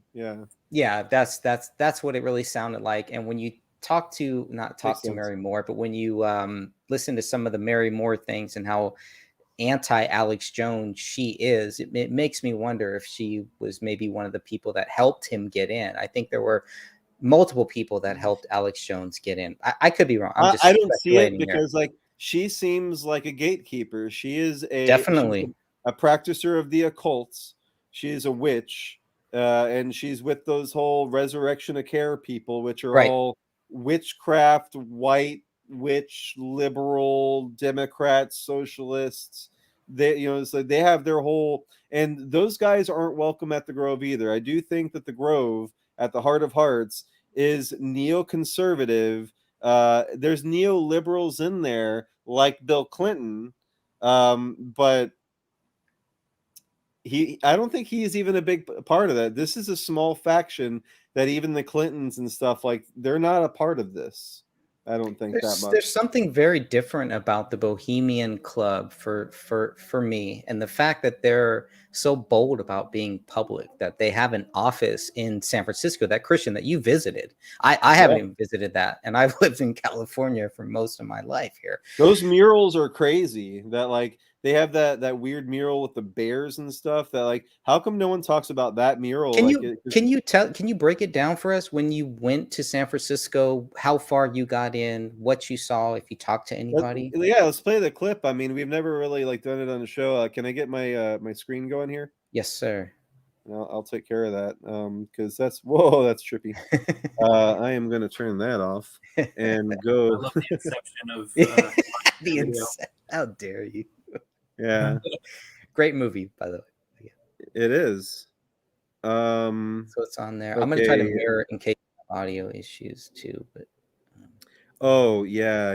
Well, I'll figure that out one of these days. It's all good. We should have tested that before. So yeah, at sacredowls.com you can see we have our Sacred Owls, They're Here to Save the World full-length motion picture, but I also have the chapters. So if you go to Sacred Owls at Bohemian Club, do you want me to pause it and then we can hit play together, I guess? Yeah, I'm trying to see where you're at. Okay, Sacred Owls. That's the 8-minute video. Yeah, chapter 4, Owlmobile fell in a spider web. So this is back in 2017, the first time we drove across the country. And this was the day after I met you for the first time in Brendan at the gates of the Bohemian Grove on July 14th, I think it was. Yeah, because it was the day after Friday the 13th where we played in Las Vegas for the first time. That was really fun.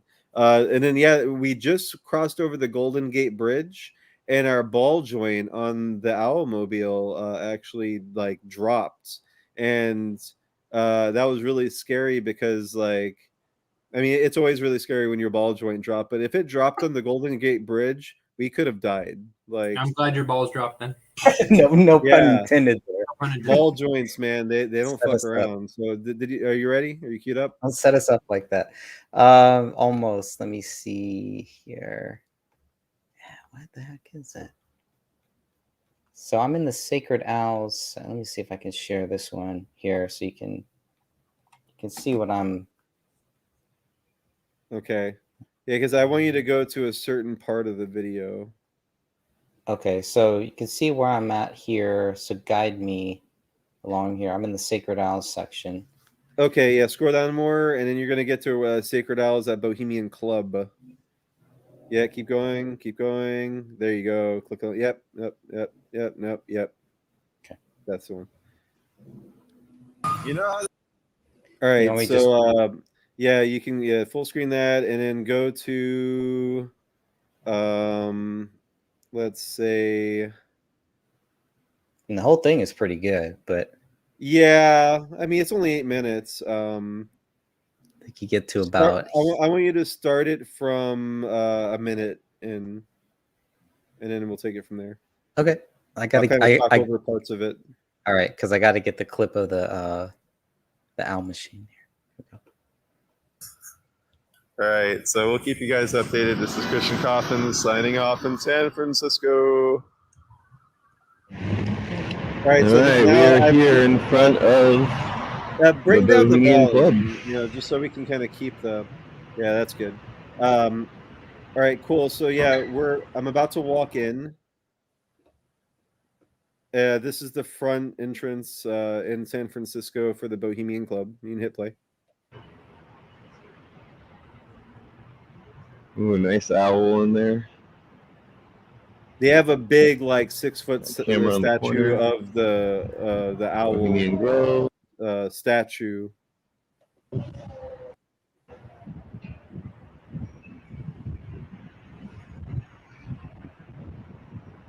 Got some interesting, looks like Knights Templar-esque artwork on the outside.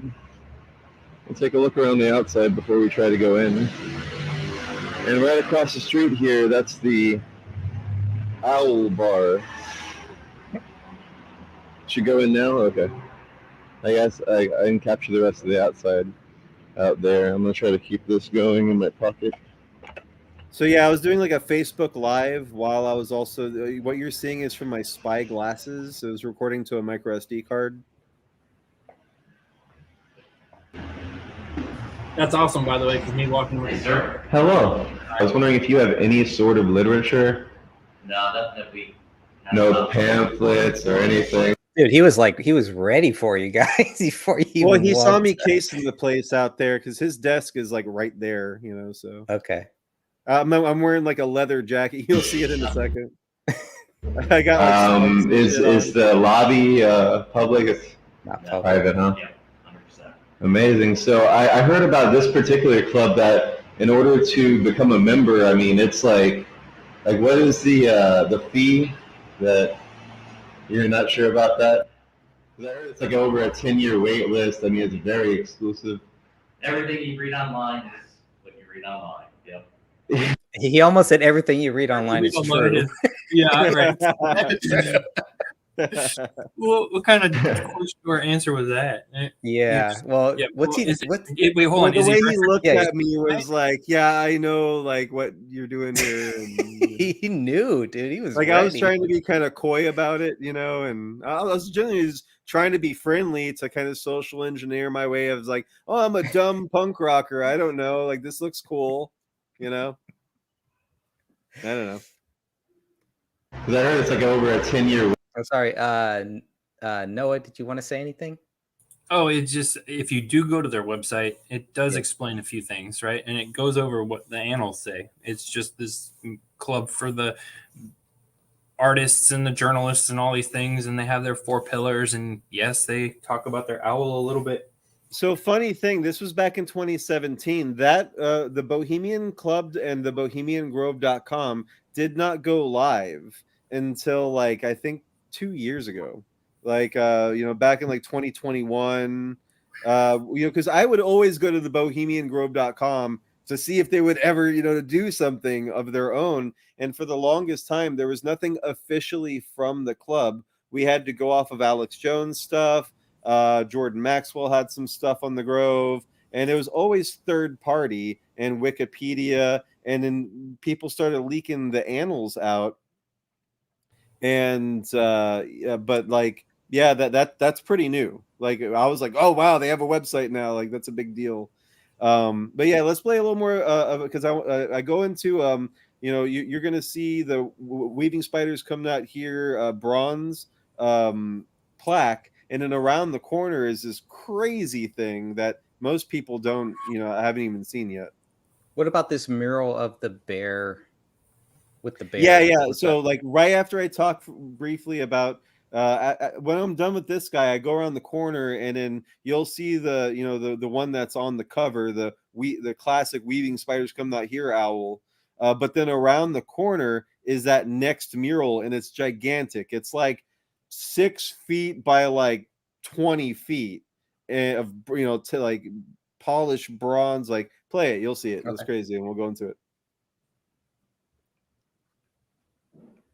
Wait list. I mean, it's very exclusive. Everything you read online is what you read online. Yep. It's true. Yeah, absolutely. Wow. Well, yes. I was getting my car serviced down the street, and I was like, man, this is right down the street. So I was like, I got to take an Uber out here and stuff. And see, you got the owl and Bohemian Grove 2018 information out there. So that's the owl statue you see in owl statue. That glass there. That's wait. painting. You said they had Bohemian Grove 2018 information out there. What was that about? For the next one coming up. They already had like next year's set up and ready to go. Okay, wait, no, so you know what? I take it back. I'm wrong. That was 2018, and then I put out the film in 2019, and then we went back in 2019 for the second year, and that's when we met with Brendan, and we filmed the stuff about the sounds of Bohemia and all that. My mistake, because the government sponsored terrorism came out in 17. This was 18, and then 19 was that next tour.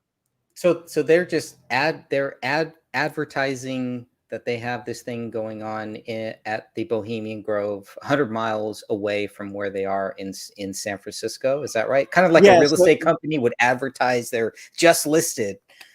Yes, like what I saw in that lobby, which is hard to see from my glasses because of the glare and everything. They had a 6-foot owl that is just like the 20-something foot statue of the owl, 40 foot, whatever, however fucking tall it is. Out there at Bohemian Grove, they had a smaller version, about 6 foot tall, in that lobby, and right next to that statue, they had it was a big poster printed. It was a poster of a painting, which showed the depiction of the owl, and then there was the body burning. It was like an oil painting. It was they always do great paintings of the cremation of care. If you look at these annals over the years, they're very elegant, very interesting depictions of the cremation of care.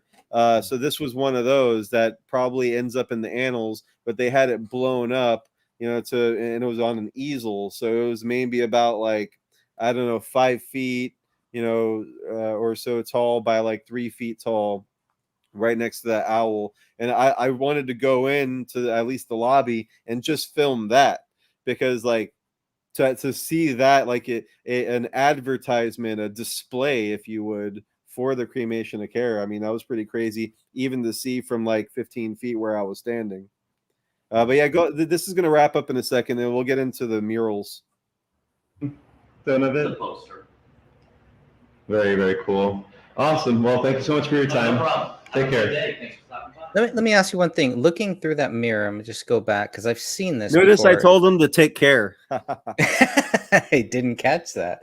There's I something. always say Well, take thank you care. so much for your No time. problem. There's one thing here. So when you're looking through the glass, Yeah, you you get can a see good. it. So like on the right, that big black thing, that's is the that? statue. And That's then the owl. that's the owl. And then just to the left of it, you'll see that easel, that rectangular, and then on the bottom third, it's like an orange stripe on the graphic. That long thing that you see vertically, those are the redwood trees. And then so they have the owl and the flames and stuff. It's being blocked by the wood there. So that's just like half of the print that they have on that easel for the Cremation of Care 2018. Okay, so all that could be filmed because it's a glass window. You could film it from the public view. Very interesting. Yeah, you can Very, see very it right cool. when you walk up. Awesome. Well, thank you so much for your time. No problem. Take Have a care. good day. Thanks for stopping by. Absolutely.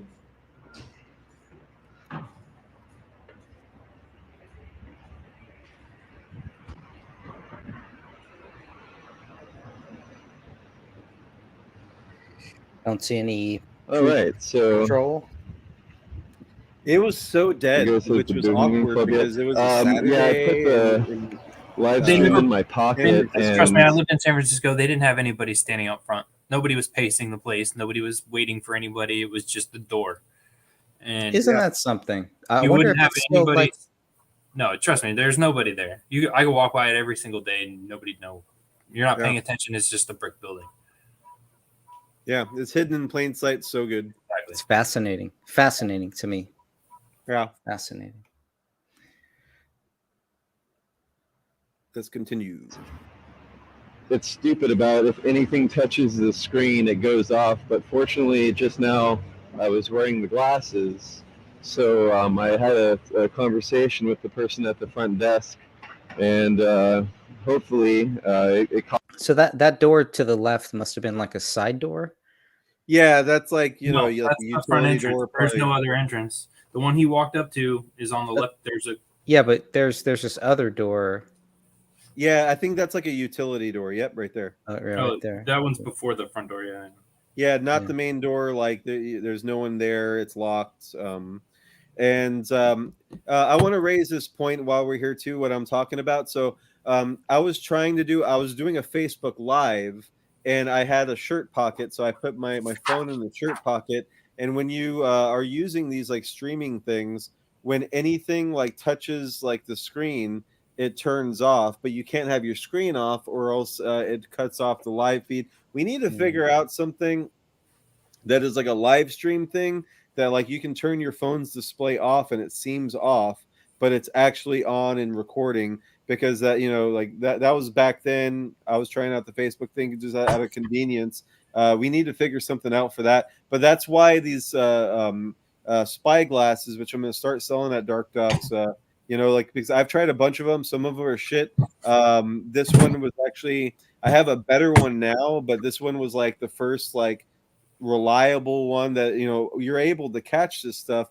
And again, like, it's like the double slit theory, you know, subatomic particles act differently when they're being preserved. There's a measuring device. If I went there with a camera, hey, I'm from the internet, and he would have acted totally differently. But because I walked up there, I look unusual, I'm wearing Clark Kent dorky glasses, he did not see me as a threat, and he was able to at least talk to me a little bit, and we're able to get that little bit of insight that we would have not gotten. And it's totally legal since I was actually outside. It would have gotten kind of dicey if he let me into that private space and I was going to continue to film on inside private property. I would have been like, oh, this call is being recorded for quality assurance, ha ha ha. But like, I said it, you know, so like that's kind of like the game I play if I have to go into private property. But just for all you info warriors out there that want to do what we do, or do it better than us, please do it better than us. Like that's some of the you know, the tools of the trade we use in order to gather this kind of clandestine information. So yeah, let's go over to finish up with this video with the murals. And hopefully it caught that, and I'll take a look at it and upload it later. Oh yes, here it is. This is the photo we've been looking at for so long here. Right here in the corner of the building. Man, to see this thing in the flesh, that's... Do we know what street corners this is? You may not know it off the top of your I'll head. pull it up while we're watching this. Okay. This is crazy. Weaving spiders come not here. 1872 to 1909 and 1930. That looks like copper to me. It is. It is copper. Okay. Yes. Yeah, look at that. You know what's funny? If you type most places into Google, the second thing after images and videos and stuff, or third thing, is maps. However, when you type Bohemian Club, maps isn't even an option. So I have to go to maps. No, it's Taylor Street, right? So Taylor Street. Oh, interesting. Okay. Taylor and Post. Taylor and Post. Thank you. That's in that's in my Dole Care book, I think, too. But what is with the three dates here? 1872, 1909. Start date. Okay.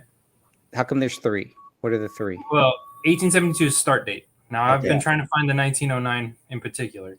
Okay. But that could have been when they voted on something, like another official date when they moved in to a building or whatnot. And I Isn't don't 1933 the Creature of Jekyll Island? Isn't like that like the that would founding of the reference Federal Reserve? the Federal Reserve or anything like the collapse of the banking system / the start of another reset almost, you know? Right. I think because like they talked about that before. They talked about that at the Grove. And you know, it's all the same guys too. The Manhattan Project started there, and that's another thing is all the employees coming out of there would say, "Do you know that they have a thing to the Manhattan Project that they're so proud that it was started here?" Yeah, like yeah. So the only book that physical book that I have is from I think it's from 19. It's like volume 4, but 1909 maybe when they moved into this building here, because they were at a different building. That building caught fire. They were renting apartments. They said they rent apartments, which is strange. They have the ability to rent these apartments. I'm trying to find. Well, keep in mind, I mean, think about the culture at the time too. This is a couple blocks away from like Haight Ashbury and you had like the Bohemian Club was started by artists and bohemians, and a bunch of these Oddly enough, a queers guy and named stuff. Bowman, right? Bowman, Tom, like Bowman. But yeah, anyway, that's another random thought. Why a Bohemian and a Bowman? Sometimes I feel like it's just a fake name. Yeah. Three very, very important dates, and I'm assuming that this HP is the person that actually carved this. Thing totally. Out. Okay.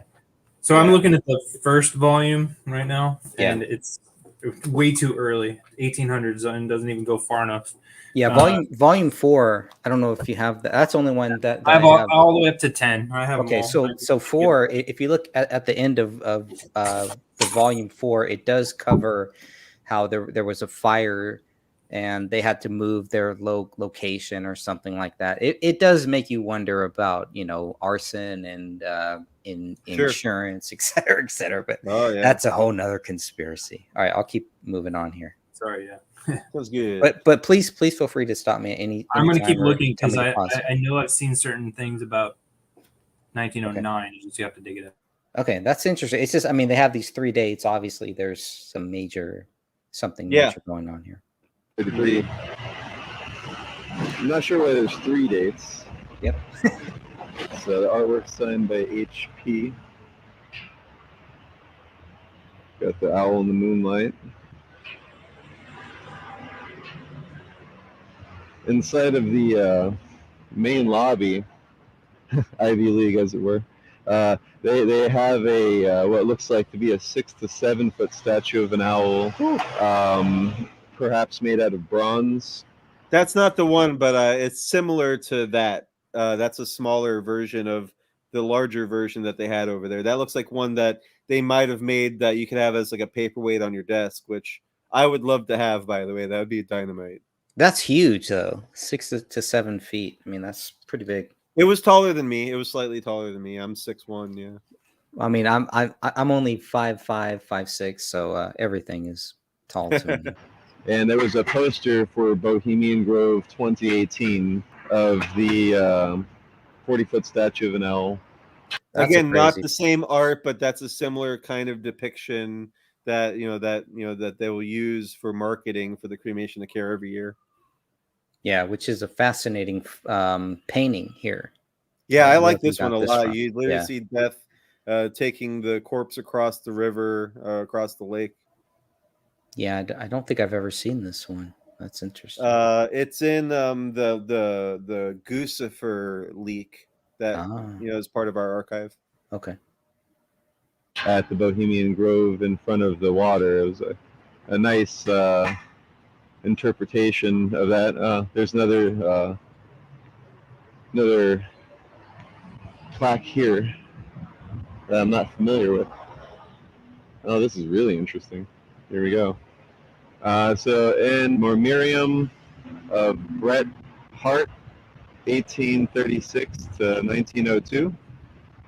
Definitely not the wrestler Bret Hart. AD. And in this, you have a man sitting on a stump of some sort with a baby.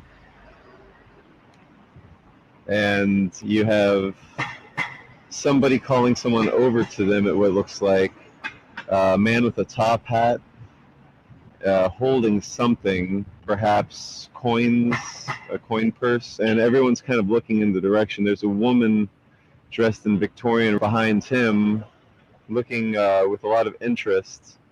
And then behind them, you have a couple, a mother, what looks like her young woman, with her head on the chest of a man with curly hair, almost like she's sad about something. You know what that looks like to me is like a grandmother consoling the mother. And even in where the guy is kind of doing like this, it's almost like show me the money. It's like you owe us. You owe us payment. I took it as those were the parents, and they just sold that child. And like the guy calling, he's like, this is a child slave auction is Yeah, what it felt like. because the father is holding that child. Where is the mother? Where is If the that's mother the during father, or it this? might be a guy that's part of like the slave trade. I don't know. That could be. That's a creepy. It gets weirder when we get to the left. Keep playing. So the end of 19, like what you were saying. Here's the picture of the fire. There it is. Yes. Now, what year is that? Now I'm thinking So that that's that building, right? Because they had that corner lot. 1906. That's because the old this building. chapter ends in 1906, and when I pick up from what we were talking about in 1909, it says in 1909, specifically this page right here, it says 1908 beforehand. Yeah, and it talks about something else. But it says in this one, in 1909, all Bohemia was saddened by the Deach. I don't know what Deach, I'm assuming death, but D-E-A-C-H, I don't know, of, quote, Uncle George Bromley. Other That events sounds of like the a typo. year. Yeah. Yeah, it sounds like a typo, but you'd think that these people are smart. So, other events of the year were the purchase of 40 acres of redwood for the grove at a cost of $7,500, and the laying of the cornerstone for the new clubhouse at Post and Taylor Street. See, so the 1909 is the building. So the club starts 1872.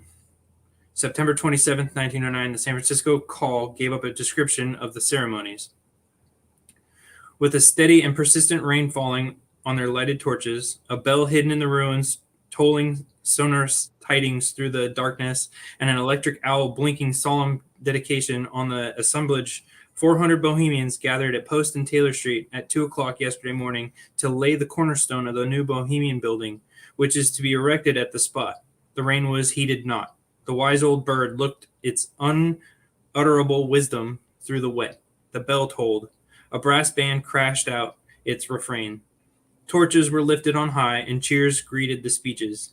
The whole was Bohemia going out in its own peculiar business, in its own peculiar way, heedless of weather or hour. The third volume of Annals of Bohemia was just delivered in members in July at a cost of $3.50. On February 16th, 1909, Leander S. Sherman made a gift of the club of one Steinway grand piano. See, it's the type of shit that's like fucking dumb. Excuse my language again. It just doesn't. See, that's the severely parliamentary language. Sorry, I'm looking down and not at the camera, but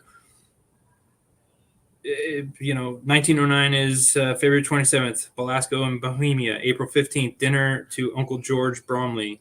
April 26th, Orpheus, evening concert by the Orpheus Club. August 7th, Midsummer Jinx, St. Patrick at Tara. August 8th, Sunday morning concert under the direction of W.J. McCoy.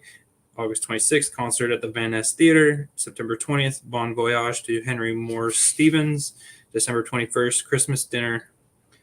Henry A. Melvin presiding. I mean, it's just, again, severely parliamentary language. And then 1910, 1911, shows all the presidents in this year. I mean, it's just lots of old black and white photos of each president for certain decades. I love that we have these because like this like explains so much. I didn't know until now that second date that makes perfect sense. Like that's when you establish like the clubhouse. And that's how long it's been there. You know? That's a good one. Yeah. So anyway, I got all these. All right, so yeah, let's wrap up with this video, then we can move on. Okay. I'm gonna go a couple more minutes. All right, let me go back here. And then you have a man with his eyes closed looking down, and a child sitting down with a stick, and they look unhappy, disappointed in some way. You have what looks like a priest with a staff of some sort with his hat to his chest. It's usually a sign of condolence.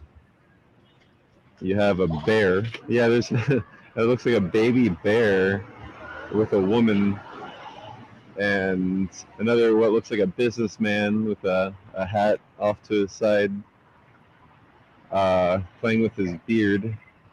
Behind them is a woman looking at a man on a horse, a young girl with books.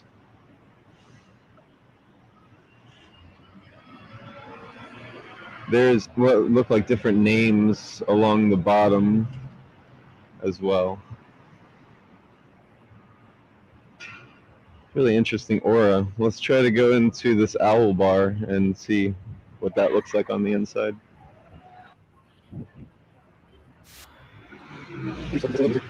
So this is Caddy Corner to those two murals. And here's Owl Tree. Totally San Francisco. Typical San Francisco right here. Yeah, so they have that little mosaic with an owl's face, and then they have an owl that's in neon Looks like they closed at the on the moment. marquee. This was And on a Saturday or a Sunday? Owls It in was a the, Saturday afternoon, which I murals found was around the odd bar. for a It's a bar small to little be place. closed. And they're Sometimes they closed. open at 4 p.m. Yeah. All right, well, And I'm gonna if go you pick look up the band. inside This is of the Christian Coffin bar, signing off. if you look inside of that bar, behind the bar, they have like printouts framed. It looks like from the annals and posters, and so they have a lot of the Bohemian Club memorabilia. It's definitely related, which makes perfect sense. Like that's the bar that I guess they open up, but it's interesting again to have like another storefront. Don't step in the poop. Don't step in the This This is everywhere. gross in But San it's Francisco. not there. I mean, there's nothing there. And that Not was in that back, part of town. It's true. and not Where at our that bar, time. like right by the Golden Gate Bridge, which is like 15 minutes from there. That's where all that shit is. That's where like Twitter headquarters and all of like the homeless is and stuff. But when you go over to Haight Ashbury, like they don't shit where they eat. They like This is they're Taylor and Post that we're talking about, right? yeah. So like they must, the cops must like make sure that the homeless stay the fuck away from there Now, because there's that nothing may over have there. changed now, right? Maybe. That Yeah, may be a maybe. little bit different. We're talking about five years ago. It's true. So It's true. it may Lots be, happened since then. yeah, there may be some more poop stepping up there, but definitely not. It was a very clean area. No homeless people, no crazy people talking to themselves. You didn't see anything No like that. anybody. Like I had to walk for blocks until Did you finally I wanted to do man on the street as part of Yeah. that segment, but no one like there was one person around and they seemed like they wanted nothing to do with me, so I wasn't trying to like, but I was hoping like that there'd be a lot of people that I'd be like, you guys know this is here? Like I want to do a Mark Dice kind of thing, and Yeah, it's so eerie and dead there that like I was by myself and I was like, all right, I shouldn't probably hang around here by myself with no one around for too long, or else that's how you get disappeared. Like Yeah. someone's gonna pull up and push me in a van or something, like because Yeah, I didn't feel especially there. safe. I really didn't. And you can't have a gun on you because it's California. So Yeah, I know. I mean, Yeah. in that area, I felt when I was younger, I felt a lot safer. And as I got older in that area, there was just all these random things, random people, and it's just like you have to have a gun. Right. I felt very yet, vulnerable in that yeah, situation. But yet For sure. you're the bad person if you have to end up shooting somebody in self-defense in San Francisco. They're going to prosecute you. Right. They're not going to look at, well, why did you need to use a gun or anything? No, they're going to prosecute you, and they do that to their own cops. Look at your crime rate. That's why. Yeah, so the cops don't even pull guns on these crazy people because they don't want to get in trouble. Anyway, San Francisco that's a complete mess there. Yeah. But I'm so glad that you went out there, that you did that video. I have a few more clips. I do want to play a little bit more of the of that Vice video because because I'm still on the fence. Like, is this guy being? He seems very like not genuine. Well, and once he he's started it up. Oh, that's where I had to check out. It's like, okay, dude, you're gonna fake pray to a God that you don't believe in. Like, come on, like just. Are you a journalist? He has like strong atheist vibes, and if he's working at Vice, like, yeah, I don't know much about Vice. I've heard a lot about Vice, so I can't speak. I think we should continue with that for a little bit. Let's see where it goes from here. I think you're right. Let me see if I can pull that back up, because this next part, let me see, where is it here? This next part shows him. He's a deeply concerned person, right? He's going there. So let's check this out. All right. All right, here we go. We're gonna go get those answers. There's the gate to go in. What's going on in there? I want some answers. Oh God. The signs outside warned against trespassing, but I thought I could What? Pause. down with the drone. Go back again real quick. Oh, dude, no way. When I flew the drone, I had the Secret Service guys on my ass so fast. Pause the video. All right, do you see anything in there? What's that, do you think? It's trees. It's a tree? But even from the air, all we could see were trees. Those clever rich people had thought of everything. Lots of trees here. That's it? It was clear that this mission needed to be accomplished from the ground. So I called my supervisor to see if they would allow me to infiltrate the premises. Sergio and Zeke, I'm outside the Bohemian Grove. Man, I really want to trespass. No, that's fucking stupid, dude. Don't do that. Sergio, I don't think you understand the new world order that is being formulated here. Sergio, come on, let me trespass, man. All right, we got to figure out something else. Fuck! Oh my God. As much as I wanted to trespass, I didn't want to lose my job. I had to find another source. But where? Who are these people? Thankfully, Mary Moore, an activist mentioned in Mike Hanson's book, I got all the experts in my book. lived 5 miles down the road and had been collecting information on the Grove for almost 4 decades. So I decided to pay her a visit. Hi, Mary. How are you? I'm doing okay. Yeah. A little crazed at the moment. Okay, come on in. Okay. What a cool spot you have. Oh, thank you. In addition to being an activist, Mary is also a serious archivist, documenting everything from the happenings of the Grove to, everything. Wow. This is the civil rights era room. This is just all of her binders. Actually, this is half of them, and just coronavirus alone. So she archives every single thing in the newspaper, but she categorizes them. When was this now? So it's any article that she sees, anything she prints out, her email list. Yeah, like they have my sticker in the background there. So Yeah, like, bro, dude, when the was this sticker's filmed? still there. So Is that that had to right? be 2020. Because I thought that you put my sticker up there, but No, your stickers that it's you made still for there. us No, yours is are still there. slightly different. The one that we stuck up there, that the ears are inside of the buster, that's how you can tell the difference. A Noah Westwind Sacred Owl sticker, the ears and the tail go outside of the buster, when the original design, which I like, by the way, like yours look snazzy. It's a subtle difference, but mine, there is a black a little bit between the buster and that. So I thought that they tore. I always assumed they tore. In Orlando, our stickers don't stay up for like more than a month. I'm going to tell anywhere. you right now, there's no employee, there's no member, there's nobody there that's really going to give a shit. They don't care. They don't really like That's them. crazy. And so that for the sticker's past, like, still there. 5 Still the black background. Yeah, it's still the black background. Oh my God. And it's still I'm there is one honored. with blood dripping on it. It's still got the blood. I didn't add blood to mine, right? You had blood on yours for the Sacred Owls. I just did the buster. So the difference between yours and mine is blood and, like you said, outside the bounds. But yeah, cool. that sticker's still there. And like I said, if you That's clean so it off, cool. those things will stay on there pretty good. So you did a good job because it must have been a nice clean sign at the time. But Yeah, I'll tell always you, none of wipe the dirt none of off the before you employees are slap even the taking sticker. 2 looks at the ones that we have up there. They haven't. I'm sure they look at it. They're probably going to chuckle, and most of them are going to tear it down. They only are complaining because they don't want to lose their I job. think they're proud. I think they're genuinely kind of proud that not of us, but they're proud that they've done something to create someone else doing something to oppose them, if that makes sense. It's a duality that we're going to live in. They got to have opposition sometime, right? And then what I love is the movie that I still haven't shown Janelle the movie, the Teddy Bear's Picnic. Yeah, you gotta And see it. bro. I'm straight up. I couldn't understand that there's so many actors and people in the movie.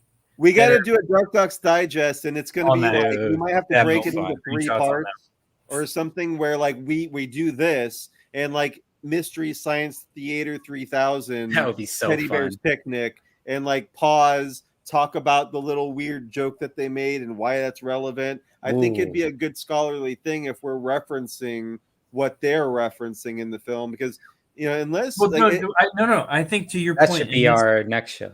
Go right, ahead. but going back to what you said like an hour ago, and this is why I'm trying to tie it back by interrupting you, was saying no, please that always interrupt me. I interrupt everybody. this is oh shoot, I'm losing the point. Is that this is the damage control because this is 2002, so you have to put in timeline of events that 2000 was Jones, 9/11. Right. And then 22. Why or 2002? Why would that come out in 2002? Well, I takes a have year a to good produce, answer to that because if right? you watch if you watch Order of Death, which Alex Jones made as the 45-minute follow-up, Precursor or Dark follow-up Secrets or whatever. Inside. Yeah, like he goes a little bit more into depth about certain things, and in that one, Harry Shearer, the creator, the voice of Mr. Burns, the creator of Teddy Bear's Picnic, Spinal Tap, all that. Spinal Tap, yeah. He made that film in he did an interview that is a portion of that interview's in Order of Death, where he comes out and he's like, yeah, I'm a member, it's not a big deal, we do some sophomoric stuff, whatever, I made a film about it. So he's marketing they made that film because of Alex Jones. I honestly believe He's mocking it. So he's mocking because everything. in the film they're talking about how like some of the employees filmed the ritual and they're going to give it to the media and blow it wide open. So like once Alex Jones film came out, like, you know, he's working with the Simpsons and stuff at the time, and like, you know, they're Which on is top again of all Conan of this O'Brien, who Conan O'Brien came back and I've got the Yeah. video of their silent auction for the town of Monterey or whatever their excuse was to have him come there and do a silent auction. That's a big again, deal. a producer and a writer for that show for a long time. And then you have they have Norm from Cheers in that. Yeah, movie. I know, Come dude. on. Cheers went right. Yeah. Then Spinal Tap members, the guy that Michael guy. McKeon. Yeah. I mean, I So did many great actors. after our last I found it was not very funny. It wasn't funny, but It was hard to watch. It was hard to watch. Yeah, I did a deeper dive after our last podcast because DarkDox.com has been down a couple times over the years. So like I've put up this article several times with each.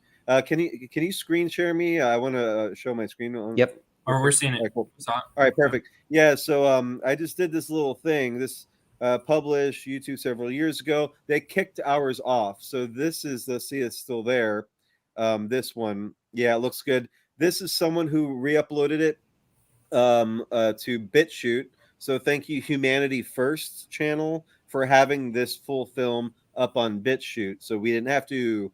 I still have it on YouTube. It's still on one of my YouTube. You I'm do? I'm not going to say which find channel, but it's still up there. It's still on YouTube somewhere. You can find it. Cool. So yeah, check this out. But check it out on BitChute because it's probably going to be up there longer. Exactly. That's why I was like, let me go ahead and embed this one. But John Michael Higgins, the hey, what happened? And I don't think so. Guy from A Mighty Wind. Bob Einstein from Curb Your Enthusiasm. Morgan Fairchild from The Alan Simpsons. Thicke too. Wow. Yeah. Henry Gibson Kirk from Cameron's the Blues dad. Brothers. Yeah. Malcolm in the Middle. Kurtwood Smith from that 70s show and RoboCop. Red from that 70s show. He's in this movie. He That's plays an a big all-star role. cast. How do they get these many people who? I mean, maybe there's a few. I would Alan think. Thicke, Michael McKeon, and Alan here's Thicke has a son who's in music. Remember that? yeah, and he did that song "Blurred Lines" about Is that rape. really his son? Oh, interesting. I didn't know. Yeah. That. Now this guy, the guy that you have up there, that's that guy. Yeah, that's Michael McKeon. That guy, this is okay. like the That guy's main everything. guy. He's everything. In A Mighty Wind, Best in Show. He's in a lot of stuff. Yeah. Oh, he's Saul Goodman's older brother in Better Call Saul, the spinoff of Breaking Bad, which he plays a really interesting role in that. Here's a picture. They these are all screenshots from the film. Instead of dull care in the bound body, it's represented as time, and they have a timepiece. So they're fighting time. What's the time? What's the time on that clock? Wait, can we take one step back to your movie point? Yeah. Or the Better Call Saul, right? The brother of right? What was his process? What was his conspiracy? You had to ground yourself when you walked into his house. You had to turn off the devices or whatnot. He knew that people were listening or spying, right? So he's very, I don't know how to. He plays a role. conspiracy theorist, Conspiracy theorist, essentially. right? Mm-hmm. Instead of a tinfoil hat, he has a tinfoil blanket and all that kind of shit. Wow. And he thought like the EMFs from the cell phones and all the electronics were like giving him cancer, and like he was having physical symptoms. And yeah, that's a crazy good point. So now secondarily you go to this, you have their the pelican or whatever that they're They worshiping. have a pelican instead of an owl, and then Or you a can crane. see that they have protesters. And there's Mary Moore. That's Mary Moore right there. There you go. Yeah, ask What's your it say? husband about the girls at the Bella. The Bella Ball. Look at it. Wait. Stay there. Even BALLA, and then you have man. It almost looks like Bohemian, right? Almost has that Life inside a man. Because men can have babies nowadays. Well, right? that was only men in the club, right? So you had nymphs and man and what. But anyway, this is very. Yeah, and then of That's a course good you have screenshot. the employee with the camcorder filming that looks like their Brendan. ritual. Yeah, He was Brendan. in Weeds. That was the guy in Weeds. I didn't put that together. Oh yeah. So I saw Weeds and I went. Now that what? guy, dumbass, right there. Yeah, exactly. That's Red from that 70s show. It's an all-star cast. He's there with a prostitute. That's that nice bosom that you see there. And then I also included in the article, of course, Star Secret Society Bohemian Grove. This is from Band.video. And then, of course, the original Order of Death. So, like, watch all this stuff. And then, then watch Conspiracy of Silence and see how that shit ties with Paul Bonassi's story to John DeCamp about how they took him to Redwood Forest and he was at the gates and they were bringing little kids in and it was all male and like this shit's all connected and that's what we talk about. I told you freedom. First in 2021 when we were there, the first thing that we saw when Brendan and I walked up to the driveway was a big white van with two older men in the front seat and the license plate said kids bus. Oh man. So yeah, these are back in print now and you can get them for $10 a pop here at DarkDox. This is the comic book that we put out, Tales of Terror issue number 1 from 2017, and that is the Paul Bonassi story of John DeCamp from the Franklin scandal, where we illustrate it, and then we have music that tells the story as well, so you can kind of listen while you read. Each one's numbered, signed, comes with the CD, and then issue number 2 we came out in 2019. And then that's the Troy Boner story, talking about how he went into a hospital in New Mexico, holding a copy of the Franklin cover-up, saying they're after me because of this book, and they gave him some drugs, and he was found bleeding from the mouth, dead the next morning in the hospital. So who knows what they gave him, or like was he on drugs already? He was an admitted heroin addict. That he did to cope with all the shit that they did to him. He's the one with the cigarette burns on his arm that you hear in the beginning of Beware, our song. And how Ted Gunderson tried to have, back, he wasn't in the FBI anymore, but he was calling for an autopsy of Troy Boner. And they cremated the body before they could do an autopsy and see if there was foul play with this eyewitness who was gagged by the FBI about how they were taking kids to the Grove and having sex with them and killing them, making them have sex with the dead bodies. So that's all in these comic books. And I think that these are the reason why I do these is because I love comic books and it's a great format. But you need to have print copies of these references to these books, excerpts. Get a copy of the Franklin cover up because the internet's going away. All right. We're doing, this is the last ditch effort of the free and open internet. They're trying to censor everything. Anytime we create anything on any social media, they're taking it down. So you're going to want at our shop, what we're trying to put together for everybody is that, you know, we have thumb drives with these PDF documents that you can print out and always have a copy for yourself. The MP4 files of the videos, the MP3 files of podcasts and music about this stuff, and all of this. But also, now we're doing video audio players for $69. You'll have one preloaded with a micro SD card with all of the movies, all of the PDFs, all of that stuff. So you can share this stuff with people, even if the internet is down. We have projectors for $82. You can get a projector with a micro SD card in it with all these documentaries and stuff. So you can show up and just project this stuff on the side of a building, like wake people up. And we've been doing it. It gets people, it's putting the glasses on people from They Live. Like, you know, it really helps out. It helps us out. We got the stickers in stock, thanks to Noah Westwood. We have plenty of the Sacred Owl stickers. They're only $1, or you can get them in bulk. You can get, if you give us $33, I'll give you 50 of them. And we have government-sponsored terrorism on color vinyl now. You can get that. It's actually a picture disc. All the shirts are back in stock. I want that shirt. I'm just The not Mask sure. Buster?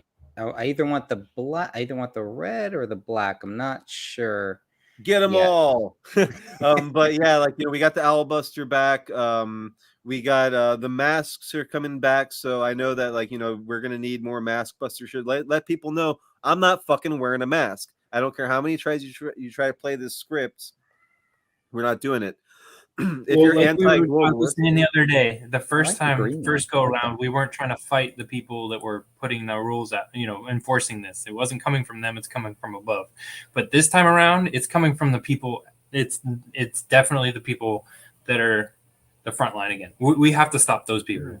If right? that makes These any people sense. are brainwashed, and they really think that, like, you know, doing the same thing over and over again, you know, that had poor results is going to be different this time. We have to tell them, like, no, we're never doing that. We let it slide last time. Well, do you don't understand what a mandate is? No, but a mandate is only if the mandatee, whoever we were saying, the person that's supposed to be mandated, has to agree. That's right. it.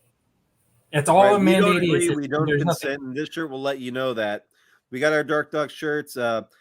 Anti-global government has the UN logo on there. Those are fun blue shirts.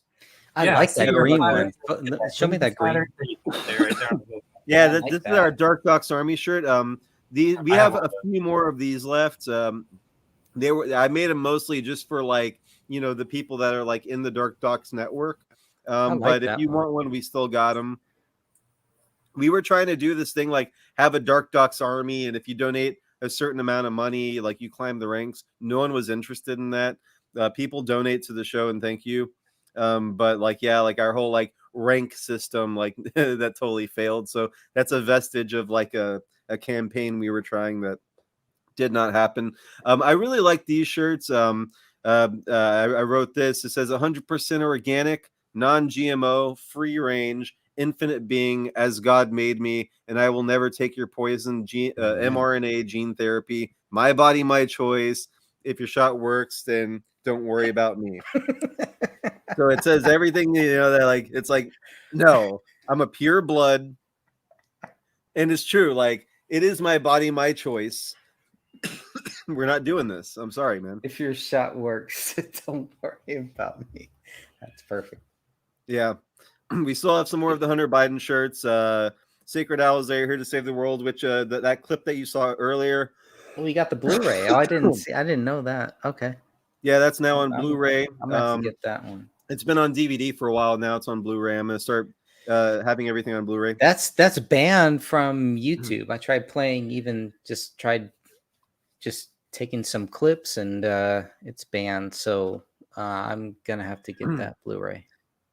Yeah. Certain chapters you can't play, but some of them are, like, with the one we were watching. That, like, all those ones on sacredowls.com, those are all from here. But, like, chapter 1 has stuff from Pizzagate, so, like, they cut that one off. I think most of the rest of one are still on there though. But there's a lot of fun stuff. We went to the Georgia Guidestones before they were demolished. That was we good. went to Boys Town, Nebraska today, in 2017 to show what it's like now. We got the murals at the Denver airport, which Noah was there recently, and they don't have the murals anymore. So little by little, a lot of the stuff that this is a time capsule from 2017, and that's a good Oh, price. no. Hey, wait. So at the Denver airport now, they have these Yeah. signs up. They're doing the construction, and it shows the lizards. Now let me, dude. No way. lizard What do you people- mean? yeah. No. Oh, yeah. Making fun. Yeah, it's. Hold on. I'm gonna get it. Let me just. No give me way. A moment. What do you mean making fun? I know of, exactly what you're talking about. Oh, I shared haven't it seen with you. this. I haven't seen It was, this. it was in the documentary. Here, I'll show you. Okay. No. This is literally like a week and a half ago, so it's not. Okay, yeah, play yours then. No. Yeah, I gotta find it first. It's all the Okay. text messages. While you're finding that, I'm just gonna play a little bit, so you can see the video of like what's in there. Saved it. Here it is. They did this whole thing making fun of themselves after we went there.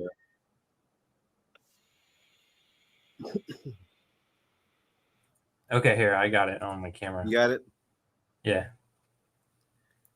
Oh, is that the old Bay Bridge or the new? Oh, That's the Golden Gate, and that's man. likely the old one because it. Yeah, I don't think he's. Okay, wait. So yeah, they came out with this website.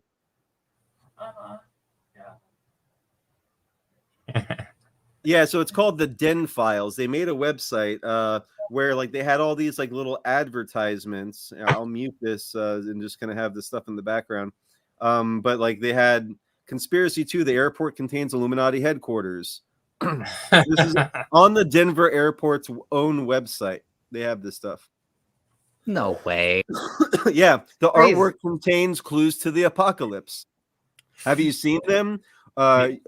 You're giving them many confused looks, wondering why, what, really, how, what.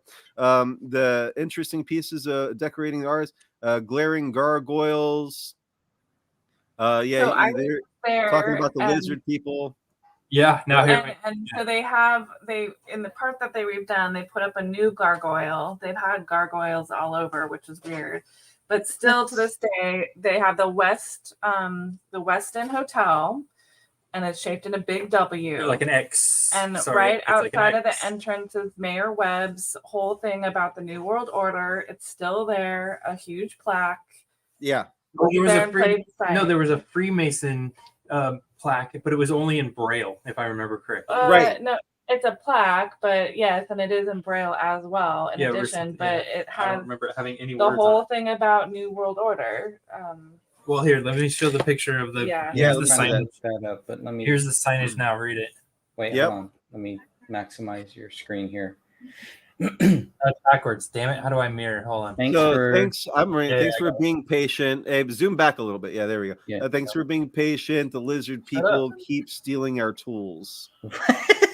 That's crazy. You gotta be kidding me. And where can I find that? Because I'm trying to look. Oh yeah, at here's an No, interesting. it's Go there. back to my screen That's for a under second. construction. It's under so much construction. It's there. That is on the walls there. Here's the second one. Here's the second. This is crazy. Hold on, let me maximize the screen Oh, there you go. here. Apologies for the noise. Big white walls that have. Yeah, the lizards on them. Yeah, yeah. So they're continuing this ad campaign. Hey, look at my screen for a second. It says it takes really big drills to get to the underworld. Yeah, look at this. I'm from Denver, and it took forever for them to build the airport, and they were digging and digging and digging forever. And so the tunnel, as you all know, one of them is that it goes all the way from Mexico to Canada. It's part of the. What do you think the boring tubes or boring company from? Yeah, why do you think that they're building that, or what? Any thoughts on the airport and all that stuff? So if you look at the strategery of the place, it's you got the strategic location of in the middle, central, right, and then the freaking what was it? The fusion centers were supposedly set up there. You have the giant mountains that become bunkers for people in NORAD and all the military. They're in Denver. Right. Okay. So, and then you have the blue horse. Was this one of the horses of the apocalypse? Lucifer. Yeah, Lucifer, obviously. Lucifer. Oh, Yeah. I've never heard that. Okay. I just texted you the pictures of the lizards.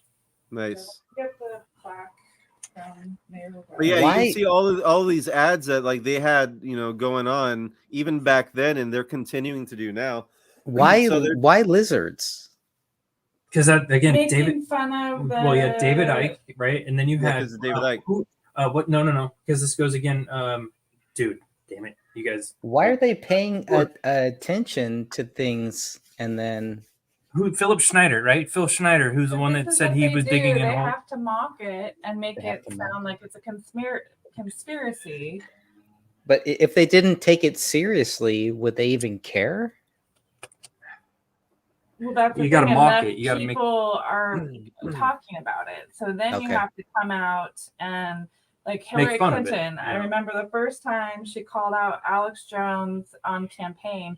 I didn't even know who Alex Jones was at that time, but she made his following bigger because she called him out. Right. And then he was Right. like, who's Alex Jones? That's what they usually do. Yeah. Yeah, so Yeah. look at this thing right here. Heath Montgomery, senior Illuminati spokesperson with his phone number and email, flydenver.com for immediate release, embracing the unbelievable. Denver International Airport addresses conspiracy theories by celebrating them in October. This is from 2016. For more than 2 decades, Denver International Airport has heard whispers at the water cooler, aliens, an underground bunker, a headquarters for the Illuminati, the tunnels that connect the airport to its secret military installations, to lizard people lurking below baggage claim. No airport in the world has been subject to more persistent and widespread conspiracy theories as Den. And it goes on. So they had a whole art show and everything in the terminal that had like, oh, this is from the alien spacecraft, and this is from that, and they did a movie screening of Close Encounters of the Third Kind and everything. Like they did a whole PR thing and made an event out of it in the airport in order to kind of make people chuckle about this. Again, that's what the Simpsons are doing, right? They have this. You have a demonic figure with 4 fingers. That's again part of the boob tube. The projection is now somehow influencing and creating reality, and that's the hardest thing I've had to try to get people to understand is when did the projection start influencing reality? And so these people have been continually tell stories, and so these stories then become somehow real or manifest. But also, the more that they can make fun of this stuff and put it in your face as a joke, people will laugh at it and think it's a joke, and it then becomes just part of oh, it was a movie. Oh, it was part because again, what was the one with Disinformation? The Kevin Spacey TV movie on HBO, dude. They had a whole clip of him at the Grove. Right, the owl. It's the crow of Elysia. So they did the same thing where it's a crow instead of an owl. It's Elysia instead of Bohemia. Bohemia. And he was a sitting president when he did it, but like he had to make his wife president for a minute in order to be able to go, in order to be a weaving spider and sway influence for his upcoming re-election. So even that aspect of like the president's not even supposed to be there, so they had to write that into the whole storyline of House of Cards on Netflix. And notice that that's the second to last season. That's the last season with Kevin Spacey. After that season, the final season is his wife as president, and Kevin Spacey is even hardly in that thing. And then that's when the reason why he's not in it is because they pretty much kicked him off of the show because of the allegations of like sexual abuse of boys and stuff at parties and whatever. And that got thrown out. And that's when Kevin Spacey did that Christmas video in front of the fireplace. Again, a fire, a cremation. And he's talking about how like like some people say that that they got me, but they don't got anything. And he did this like really like cavalier, like Am I guilty? Am I not guilty? Am I the bad guy? That was weird. That was weird because that's not something, if you didn't do anything, that's not a video that you would put out. Like, either way, it's not a good look. It's not a good look, but also you would want to say, look, dude, like these things, these are not good things. You would want to make it clear that this is not something that you should do to kids or do to anybody, you know. And like rape is one of the biggest issues that we have, and one of the biggest issues that we are going to continue to have.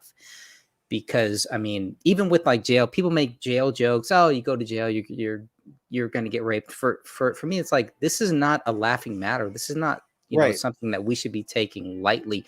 These are things that should never, ever, ever happen to anybody. I don't care who they are.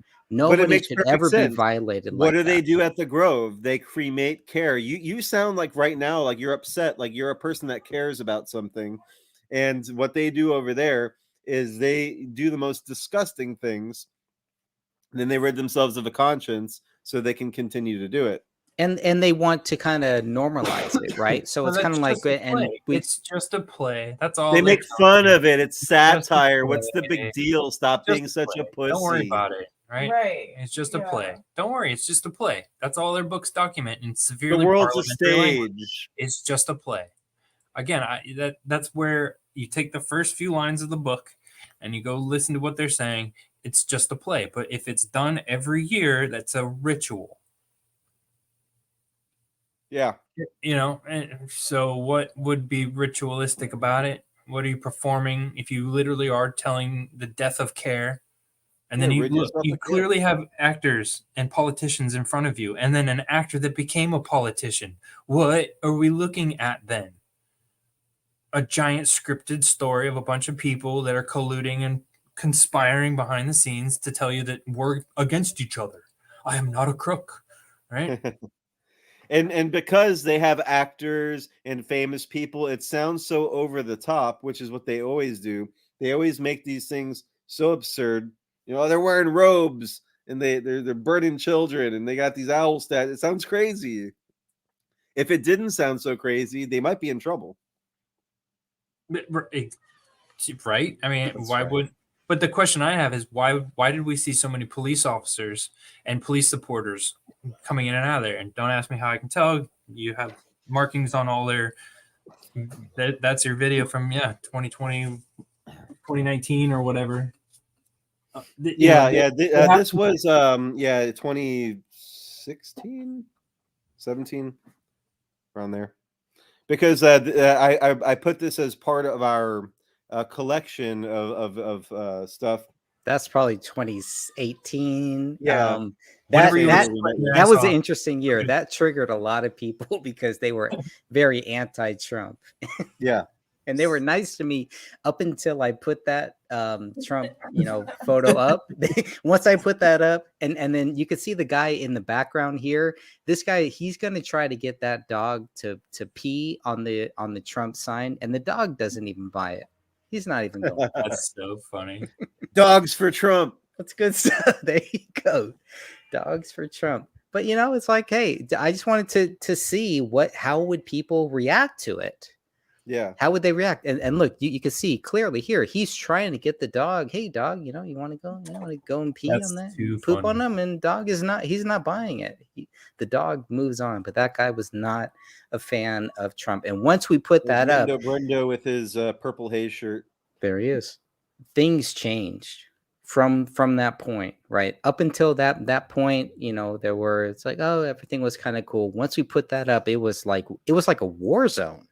And it's like, because of a Trump cutout, he's not even really there. First of all, we got to ask, how many middle fingers did you get? Because I think we got the most this year. I'm sure you did. I'm sure. Yeah, they seem pretty surly this year, man. That footage is crazy and almost running over you. And stuff. I mean, I've never gotten one from anyone that worked there. So you got one from a guy that just drove by in this little golf cart. The golf cart said "Fuck you," and he was flipping us off. Then with the Prius, I got a couple of those. We got the bicyclist, which was fantastic. Okay, but that guy in the golf cart not only flipped you off, but he He yelled at us. Yeah. He yelled at you. Like I have that clip. We got that clip backed up, but it's So like, fantastic. man, Tony would never do that. Tony, the guy who was the Bohemian Club Oh, guard. did I tell you about the fire chief being there? Yes. No, tell us. So when we pulled up, right, we had the fire chief talking to security right there at the front entrance where they do their check-in. And I started yelling, I can't believe you're supporting these assholes. Some kind of like, verbiage to that extent. And as soon as he's done, he drives right up to me and he pulls up and he's like, hey, how's it going? Right? Over the idling, over my audio, over his diesel truck. He's like, hey, how's it going? I'm like, going well. And he's like, have a good time. Just be careful. My name's Steve. And, just make sure they're not blocking any roads and have a great time and just be careful. I have most of it on video. I was dying. He was so happy for us to be there. He was so happy to see us. And that's the fire good. chief. And Yep. then and that's one of I'm his happy to hear brothers, I guess, works there at the Grove. And he was like, oh, yeah, my brother or my brother-in-law or so-and-so is the fire chief. I'm like, you mean Steve?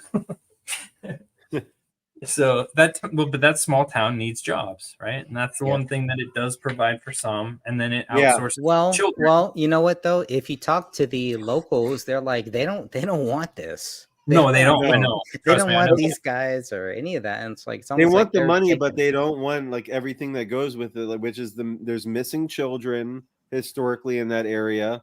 And a I would lot say of people think exploited that by the actual parents there, possibly getting. But you have to understand when you go there, they do stick out. I'm telling you right now, you will be able to tell them the difference between their dress and, I mean, most of their clothing even has owls on it. The bicyclists had jerseys that clearly show owls, so it's not like they hide. It's just so bizarre how in your face, and then how most people don't give a shit. But you're also in a podunk little town where people can't do anything about it. They don't seem like they can leave. They don't have a lot of income, only from the people that want to visit the beaches. So you get a mixture of traveling people that don't care, and they're not going to stop by. And people that do drive in here, which is the greatest thing, watching them pull up in there, they're like, what's going on here? And I'm like, what did you think you just pulled up into? I don't know. So people literally have no idea what's going on right in front of their faces, which is crazy because, again, it proves you can put things in people's faces and they'll just blatantly ignore it. The ignorance. Like Mark Passia says, there's Manny. Dude, I haven't seen Manny in, what, a decade now? Yeah, where's that guy? I Bro, actually the got last like, a I great heard, he was in mining Bitcoin in his garage and going to Mexico or something. And that's the last. I got some staticky ass call from Mexico, and that's the last I heard from him. Yeah, sounds about right. He's probably yeah. a So Bitcoin this is all on that Sacred Owls thing, man. Like that's almost 4 hours of like we put together like about 5 years worth of stuff, and I mean it really that portion, that 59 minutes, that's like to me the bread and butter of the Sacred Owls documentary is really, I mean, all the credit is to Greg, Brendan, Dan Hennon, recording all that stuff every year at the gates, and Noah's throwing down and continuing to document all of that shit, because we need to put out more of these films that have like portions from these podcasts, and continuing to go out. And like this is an ongoing story, and it's a 3-dimensional, 4-dimensional thing that we've been documenting for a long time. And it was so nice being like somebody here in Florida that I felt very isolated, and I just had a small group of friends that was into this kind of stuff and knew about it. But it felt like something that, being in California, it was like so alien and so far away. So having you guys out there on the left coast, more regularly, being able to go there and stuff and report back, and we just have to continue documenting all this stuff, because one day, like, this is going to be like the proof, after everything else has been whitewashed and Vice makes these cute little things and all of that. Can we play some more of that Vice thing, I guess, to wrap up? I want to see like where he ends with this Bohemian Grove stuff. So he was trying to break in, and his editors are like, no, don't do it, obviously. Like, how does this end, Greg? Where is everybody? Did we all die? Am I the only one left? No. Okay. I've been talking to myself for years. You can go to the Bohemian Club link right there. Show people there. Yeah, I could. I don't want to watch this again. You don't want to. Where's that Vice clip? Did you lose that? No, I got it. Yeah, let's finish up with that. Okay. So that I had two very short clips that I wanted to try to get through here too, but all right, let's do that. Let's do that. Okay. Because we're coming up on 2.5 hours, so I think this is a goodness, good you're piece right. of meat here. And if you like what we're doing, please go to darkdox.com and go to our shop, buy some stuff, donate. You can give money in Cash App to cash that up /darkdox, and we want to do more cool stuff for you. So, give us money, please. Coronavirus. I would get calls in those early days from people saying, "Is Alex Jones working with you?" And no. Alex Jones claims that they're burning real babies and that kind of thing. And so that was never our message. So twice a day. Okay, wait. We gotta cover. I'm weeks, they'd sorry. I'm sorry, but we gotta cover that one little thing. The guy has a mask on. Why does he have a mask on? Because he's a virtue signaling leftist faggot. He's got a mask on. That's yeah. All right, here we go. Okay, yeah, wait. I'm Lakeside sorry. talks. No. And these are major talks given by world figures, not just national. Those are talks that you and I have the right to That be mask exposed is to just- because they come. So this is new? Yeah, that's just gonna drive me crazy. When is this video from? Let me look and see. When was it published to YouTube? You'd be happy. Yeah, let me see. January 2nd, 2022. Okay. So this was like towards the end of the quote unquote pandemic. Okay. All right. But he's still got a mask on. I know. don't know, man. Now, you remember, he did not have a mask on when he was talking to Mike Hansen. But he's So- indoors with an elderly woman, so that this is how they virtue signal. This is my guess. No, Just because looking you're in at this. Texas for one of them and California for the other. This is my guess. Because there's two different states. She's in California. She made him do it? She made him do it. Yeah, because her employee or whatever, her helper was wearing a mask too. Yep. Guiding that's him around exactly it. all the different stuff. She Yeah. might have insisted. I could see that. I could see that. And looking Yeah. at her. Anyways, But he knowing- complied because he's a leftist cuck, He's like, oh, okay. I would have Well, been like, no. I don't knowing what we know about her is pretty interesting stuff. Here we go. Yeah. National. Those are talks that you and I have the right to be exposed to because they come from people that affect our lives. We have a right to know what they're saying. I don't care if they get up there and dance naked. But I then- mean, but then fine. when Alex Jones tries to expose what these people are saying, she doesn't want to hear that. She doesn't want to hear about it. She doesn't want to hear about that. So Yeah. it's only she wants to hear about certain things. This is why Mary Moore is a known gatekeeper. Ever since 2012, the first thing that I heard in 2012, being there outside of Bohemian Grove in 2012, was all anti-Mary Moore. You can't trust this person. This person is a gatekeeper. Yet we still have some people that treat her as if she knows everything about the Bohemian Grove. She doesn't know anything. I mean, about yeah, it. she has this crazy apartment, with all this stuff. I mean, I get it. I get why The people house looks like a even mess. still- Looks like a mess. Yeah, but I mean, it's definitely a museum. I would love to go through there sometime. That guy that took a photo of you that we were You know talking what? about the other day, Yeah. they went there too, and they took photos. I didn't realize that was actually Mary Moore's place. Maybe he's wearing the mask because her place stinks like crap. Oh, Let's- it smells like old cat piss. Patchouli There's a oil. cat buried underneath all that coronavirus research. No, it's patchouli oil and incense. Whatever. Let's continue. Here we go. It's the effect that they're having on the rest of us that is what we've been concerned with from the beginning. Why do you think the rich are so secret? Because they want to stay rich. It's all about staying rich and keeping power. So wait, Many wait a seem to minute, suggest wait a that minute, greed, whoa, rather whoa, than whoa. nefarious ritual. So if they We're weren't never going to secret- get through this thing. So the only people that can stay secret is because they're rich. So if Right. they're They pay for the anonymity. Don't talk about my money. I mean, she sounds bitter. She sounds bitter. It just does not All sound like communists are bitter. it's not genuine. It's not a sincere person. Now, But Alex Jones paid her. say it again. Say it again. You got to get closer. Yeah. Yes. Sorry, I didn't realize I was on. Alex Jones paid her. She's admitting, and see, this is why you need a female to interpret female code. She just told you that The rich Yeah. elite pay to keep Mhm. to stay secret, right? So they're paid off so he paid her off. to stay secret.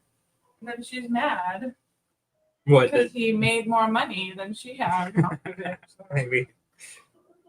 Go Is ahead. this because Mary Moore wanted herself? Are you saying it's because she wanted herself in the spotlight, and Possibly. Alex Jones stole that spotlight Yes. from her? Yes. Because I can tell you, I have personally seen a lot of things that would reign true with that outside of Bohemian Grove in Right. 2012, in 2013, where people who dissed Mary Moore, we were canceled before there was a cancel culture, before there was anything like that. If we were against anything that Mary Moore was saying or doing, we were the bad guys. It wasn't the guys that were inside of the Bohemian Grove that were doing things. They weren't the Right. bad guys. We were we're the bad somehow guys. worse. Yeah. Hell has no fury like a woman scorned, right? Is that That's right. Yeah.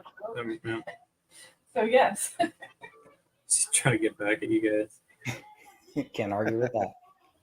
All right, I'll continue on. Go, go, Let's go. call me Yes, anytime. Was the true motivating factor for the rich's secretive behavior. Although Mike Hansen was extremely convincing, The devil has little time left. to really test out this theory, I had to meet some rich people and gauge their motives.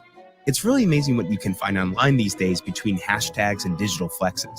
I met up with a Hey, I just want to say, doesn't that guy kind of look like he could be Mike Hansen's son, by the way?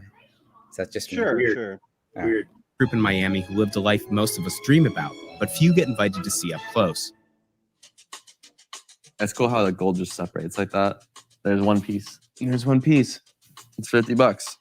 So I'm in like stocks, watches, and cars are my main like 3 lines of like making money. Yeah, my parents came from money and whatnot, but I still do my own little venues and make money on my own. While Max came from money, his friend Nick was able to build his own hit Instagram brand, Banger Buddy. So like my family, like to give you some background, was like upper middle class. Like, you know, money was never an issue. Like I didn't have to go get a job when I was a teenager. Like my parents just like, you know, helped me out, or like I had my own side hustles. Like my parents let me drive their car, so I didn't have to buy my own car. To get below the surface level formalities, I hung out with the guys for a few days to see what they were about. We're going to go meet up with Nick and Max, and they have a bunch of their friends coming through with really nice cars. And they're going to drive around their cars. I don't know how much. So these fucking I don't know. documentaries, quote unquote, always do this. They talk about real stuff, and then they go over, well, let's talk about, they go on a whole other side mission to totally distract you from what they talked about in the first half of the show. They do it on the Discovery Channel with anything that's conspiratorial. Like they go off the rails. Let's talk about Bigfoot now. I heard that you saw a footprint, huh? And like everyone, like at that point, at the 60-minute mark, is just like, okay. And then like they're like, well, that whole thing was stupid, and that's what you're left with. And I have a sad feeling that's what's happening here. Well, that's that's so. Oh my! I don't even know where to start with that, because I don't know that much about Vice. I've never heard anything positive about Vice. So are they a big company that? I mean, why are they talking about the Bohemian Grove? Is it a So timing Vice thing? was co-founded by Gavin McGinnis, the founder of the Proud Boys. Oh, Who interesting. is on InfoWars and stuff a lot, and Who left the Proud He got Boys? kicked out. He got kicked out because he was left. conservative and he was far right, and like Vice became Wait, how do you Vice get was out? cool when it How? started. But how do you get kicked out of something that you started? If he Oh, it started happens, it, dude. Look at James O'Keefe? Project Veritas James is a good O'Keefe, yeah. example. You become so big, and then you bring in all of these people, these liberals and Democrats and Marxists and all these fucking on no agenda. They call them noodle boys. Like all these people, like, hey, let's start a union, and you're making us work too hard, and like. So they keep kowtowing for diversity hires, bringing all the diversity. These people are a bunch of like crybabies about everything. And then the original founders, like, dude, that's why like I'll never like make DarkDox too big. And Right. So I'm kind of how do impressed you that make like, sure? InfoWars is still the brand So InfoWars because they're bigger now. They have a lot of infrastructure, they have a lot of employees, a lot of moving parts, but like they know how to hire people that aren't like that. And I have heard stories about some people that used to work for Alex Jones that like don't want anything to do with him anymore. He's a hard ass. He's hard to deal with, but he'll fire you if you start talking about that, like, trying to bring in new kind of. So they always ruin everything. That's what happened to Vice. It got Vice was cool. You watch early Vice documentaries from the late 90s and stuff. They're like talking to the Bloods and the Crips. They're going to like Afghanistan, and like they did a thing on child brides once. These were great hard-hitting a lot of documentaries on drug use and drug users and prostitution, all kinds of stuff that like you're like, wow, the boots on the ground, like they put themselves in harm's way. It was good independent investigative journalism, something that I would strive to do. And they had a little bit of a budget and they were great. They were on HBO. And now in the past, just like the ACLU, just like all these companies, they get all these like little ninnies in there and they ruin everything. So like they kicked Gavin out, and then that's why he started doing his own thing. And I have problems with that guy too. Don't get me wrong. Like, don't get it twisted. But yeah, that's what happens with all these guys. And now, so they have these like fat little keyboard warriors, like this guy that we're watching and shit. That they're like, anyway, what do you guys think? Yeah. So I have a little bit of a cold. It's all right. I have the Rona. I lost my sense of smell on Sunday. I had to take zinc and vitamin D3 to get my sense of smell back. So that's not a conspiracy theory. That shit works. No, well, garlic cures. Yeah, I ate a lot of garlic. I love garlic. No vampire. So I don't know if I want to play any more of this. I do have. I think I that's pretty play much like 2 more minutes, and then I let's think move that's on. it. I think that's it of all of the Bohemian Grove stuff. Well, I want to do have- see like I want to see how he train wrecks about like, oh, I'm talking to rich people. Like, no, you're talking to young dumb influencers. I want to see if he talks to like any fucking real blue bloods, and I bet he won't, and that proves that he's a fucking shill. No, it really doesn't. It doesn't seem like he does, like he talks to any of them. So I say Whatever. Put a link in the description. I'll finish watching it later. I might do a video on it. I got 2 short videos that I want to play. Okay. One is 3 minutes, one is 40 seconds. Okay, so let me just because everybody wants footage. They want footage from Bigfoot, right?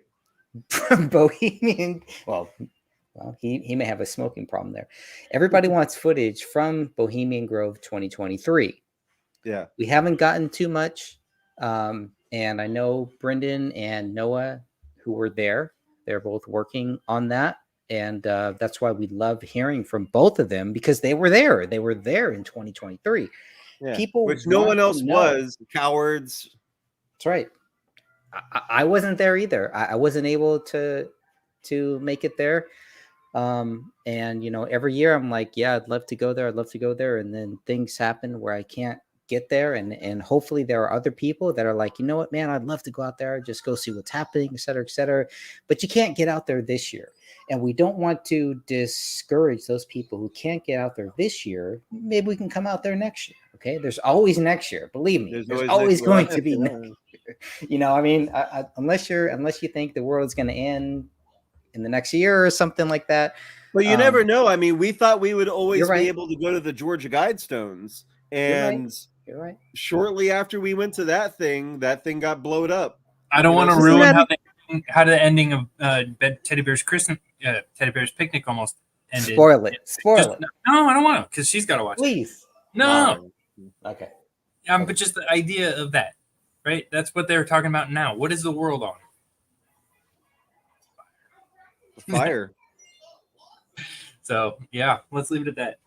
So you think it's going to end? You think at some point there's not going to be a Bohemian Grove? Yeah. At some point, but there's I still think going in to our be lifetime, a Bohemian Club. we're not going to be the ones that are going to end it. We're not going to be the Phantom there's Patriot going in there. It's them again. We'll go through and watch the video. It was them. It was them. It was them. It was them. It was them. Because then what they can do is they can go back to another island, another grove. They can call it whatever they want, wherever they want. And so if they wipe one off the face of the earth, we don't know where the next one is. And what happened in 2021 was that the Idaho thing was going on, the Sun Valley, Idaho event, where that was where most of the people were because it was so slow at the grove. Yeah. So you had Bill Gates talking there when he was going to get divorced by, what's his name? Dave Coulier. Dave Coulier. Dave Coulier. Yeah. Right. That's who he looks like. She looks like her. She does. Yeah. So anyway, they've. But they have backups, right? So I mean, that's my assumption is that they're going to go. I think somewhere one of their else. scripts is that like if we get too popular, Sacred Owls and DarkDox and you guys and all the stuff we're doing, I think one of the plays would be set a fire at the Grove, blame those guys. They're the ones that have our logo. That's what they try to do with the Patriot, though, right? They wanted him Phantom Patriot. Yeah, I wouldn't be surprised if that's like one of their plays. Like we just haven't become that popular. Like I think like if we ever did break out and people actually started paying attention to this, they did it to Waco. They blamed it on the Davidians that set the fire. What you do? Yeah, that's what you do. So how do you do that? Paradise, Santa Rosa. If I was them, that's what I would do. Yeah, there you go. Right. So you would have to have some like of a DEW, like a Maui type thing that all of a sudden burn not only the Bohemian Grove, it would burn that whole area, and then they'd have to rebuild. Is that? I mean, I'm gonna admit that it would be sad that they lose all their history and their art or whatever with whatever.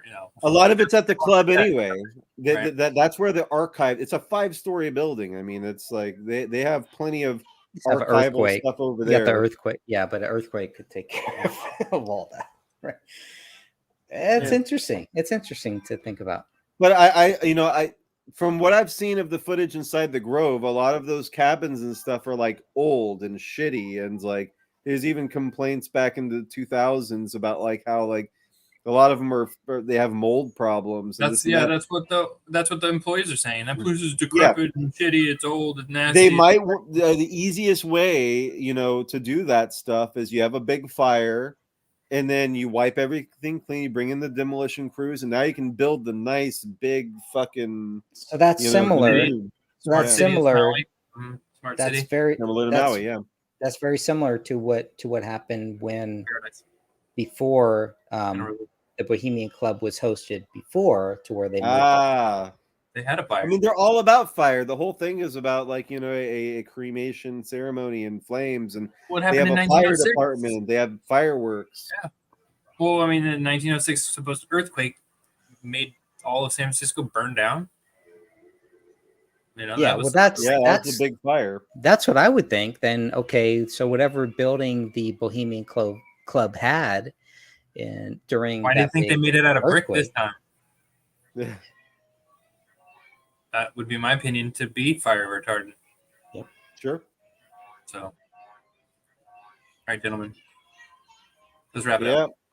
I think so. I mean, I think we got it all. Oh yeah. So about this video, the last clip here. Who is this guy? Do we know? I have no idea who this guy is. I ripped this from Brendan. He looks like that retarded congressman, that Democrat. It's not him, but it kind of looks like him. Fetterman. He looks like Fetterman. Yeah, he does, but less. He does look like Fetterman. He's like the Chad, not stupid version of Fetterman. He's got a Coke. Coca-Cola. He's got something in that bag. What's in that bag? lunch bag? He gets a ride. So Noah, can you give us a little background on this? What we're seeing here? Because if I'm looking at the Bohemian Club at the Bohemian Grove interest, this is to the right. This is in that parking lot. Is that right? No. So this is looking into the driveway. They're going to have two gates. Well, they have one gate, sorry, which is where they put the no trespassing sign, which is where the sticker is. The next level up is their little left-hand side parking to the actual road. It's a gravel pit. And then to the right, when you veer right, is the larger parking lot that fits like 100 cars or more.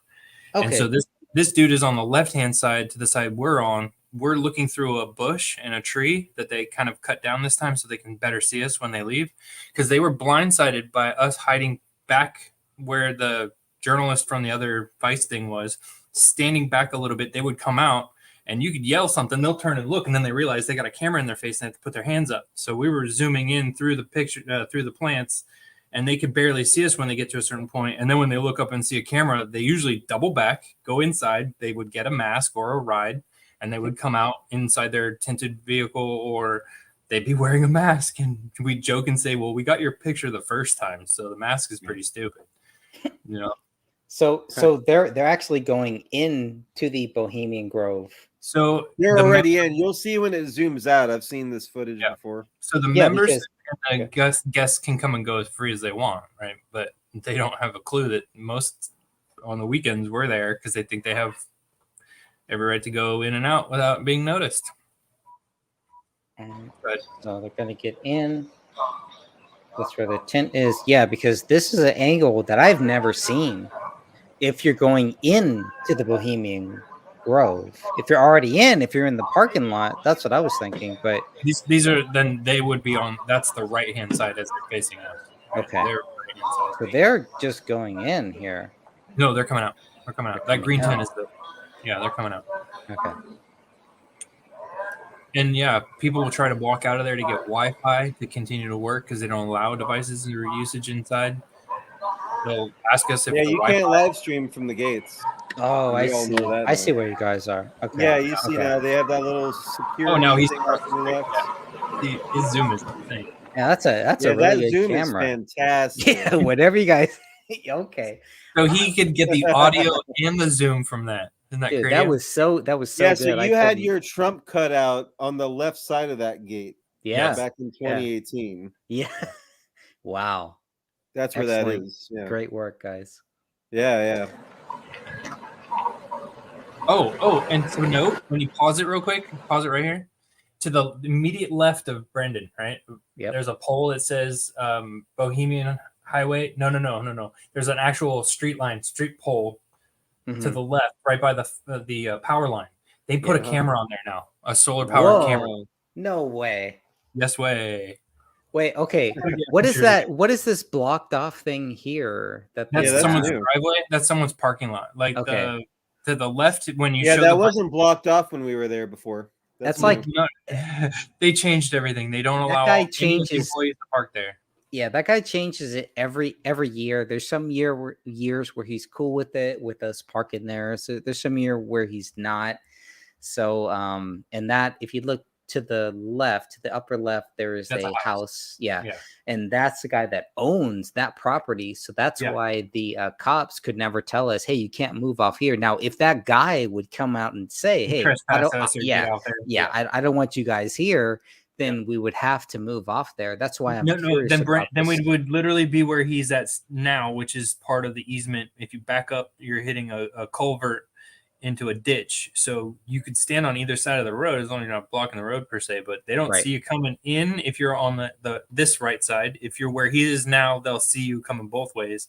Right. Yeah, so where your cursor is, you can get hit there if they come in too tight. Yeah, this is where they don't want us to stand right here for some reason. They don't. That's where want we us did here. our interview with you guys. Yeah, but yeah. That's exactly where we were standing. Yeah. So there's some poison ivy here on this left side, and that's why I was never able to bring my Trump sign back out. I had to buy a new cardboard cutout Trump sign. But this thing that they have here is very curious on the Why? Because it left-hand got side. itchy, like the actual sign, like made you itch. Well, it didn't make me itch, but I didn't want to bring it home, and I didn't know what the. I mean, Brendan was the one who Dude, said, there's "Hey, poison oak everywhere. yeah, Poison oak. I yeah, get the boho itch occasionally. yeah." Oh, He really? We actually got lucky. pointed that out because I was gonna bring it back. I was gonna bring it home and bring it, and he's like, "Look, there's he actually knew, what to look for to say, hey, this is poison oak or poison ivy." Like It's just poison oak. Yeah. yeah, like they purposely put that there because they did not want those things there. So I'm gonna say borderline. If they did plant it, that was smart, but it's everywhere. It's everywhere. It's really kind of hard to stop, really. And then so behind him, technically behind him to the left, just turns into a ditch culvert thing with blackberry bushes. And technically that's the one in front of you too, some kind of viney bush, but yeah, littered with poison oak. Anyway, that's beside the point. You don't really stand around the sides. They don't block anything. They just put up no trespassing signs. And then since the police officers aren't supporting them, there's nobody there to tell us not to be in the road. right. Well, there were usually on this left-hand side, we would always park cars here, one or two cars there, and there wouldn't be any problem. The owner didn't have any issues with it. So it's just curious to me. All of a sudden, now we have these barriers here. It's fire. That's why the fire chief was there. He put up behind us where they're going to go down the road here. All that side of the road had cones, no parking. And really, oh, dude, that's what I'm telling you right now. Wait, on this left-hand side where the street goes upward. Yeah, directly behind Brendan right now, right? If you were to just turn around 180 degrees, then it would be on the right-hand side or whatever, going out of there. It's all cones now with a porta potty for some reason. So the cones there say no parking, whatever. And the fire chief was driving through with his truck just to make sure nobody was parking on the street and blocking the road because of, quote, fire hazard. Okay. So, and hear me out. So the year before when they had parked everywhere, I mean, yeah, it could be a hazard. They can't get the truck through, whatever. But we could see their parking permits. And we had taken a bunch of pictures of their parking passes, which gave the names, the encampment, the color. So you can take it for what it is. They don't let them park out there anymore because we would see more stuff. Right. And then they would have to walk out there to get to their vehicle or car or automobile, whatever you want to call it. And they'd have to pass by us, which would mean we could see their badges, which we got a picture of last year. So, you have to play their game. They have a camera. So if you go straight in from here, you go through their gate past the two orange signs. Then you go past, if you were to go past their green pop-up tent on the right-hand side, after you pass the driveway to the parking lot to the right, which is to the right here, immediately to the right, that's the giant parking lot. But right after that, you'll get a white picket fence. And at the bottom rung of the picket fence, they have a license plate level camera pointing outward. So they've got one security camera. Then they put the solar powered camera immediately to the left of this truck right now, above Brendan's head, technically at this point. Up. Yeah. So if he pivots to the left at any point, you might be able to see it because I think that was, this year. What I'd be curious to, if I ever did go back out there, because I got like a little folding e-bike now in the Owlmobile, and a lot of these bohos, they bike in and out pretty regularly. Motorcycle. So I would be curious if I got one of those gay little like spandex outfits and was wearing like an N95 surgical mask like right they through do with the rainbow and like a little helmet, and I'd cover up my ink and shit, and then just be on my little e-bike, and then I bet they wouldn't even stop me at that little security thing, and I could be wearing the spy glasses and filming inside of the Grove, just biking around, just do a loop, and then just come right back out. And on a day that they don't have their encampment, I believe you can get pretty far. Yeah, like that's true. Because and you're on a bike too, so they'd have to run after you, unless they're on a bike or driving with a car or whatever. No, their golf cart, the 666 golf cart, by the way. That's crazy. And so I could just play dumb, man, and just be like, it was open, the gate was open. I thought I could come and just bike and check it out. I'm not gonna have weapons on me or whatever. But like if people donate to DarkDox and I make enough money, like I would be more than happy to drive back out there again now with an e-bike and try that out. Like, or like if any one of you guys have the gall to try that at one of the future, and because that's something no one has. People have done drones. That guy in that video, he did drones, but it's interesting that he didn't show the footage.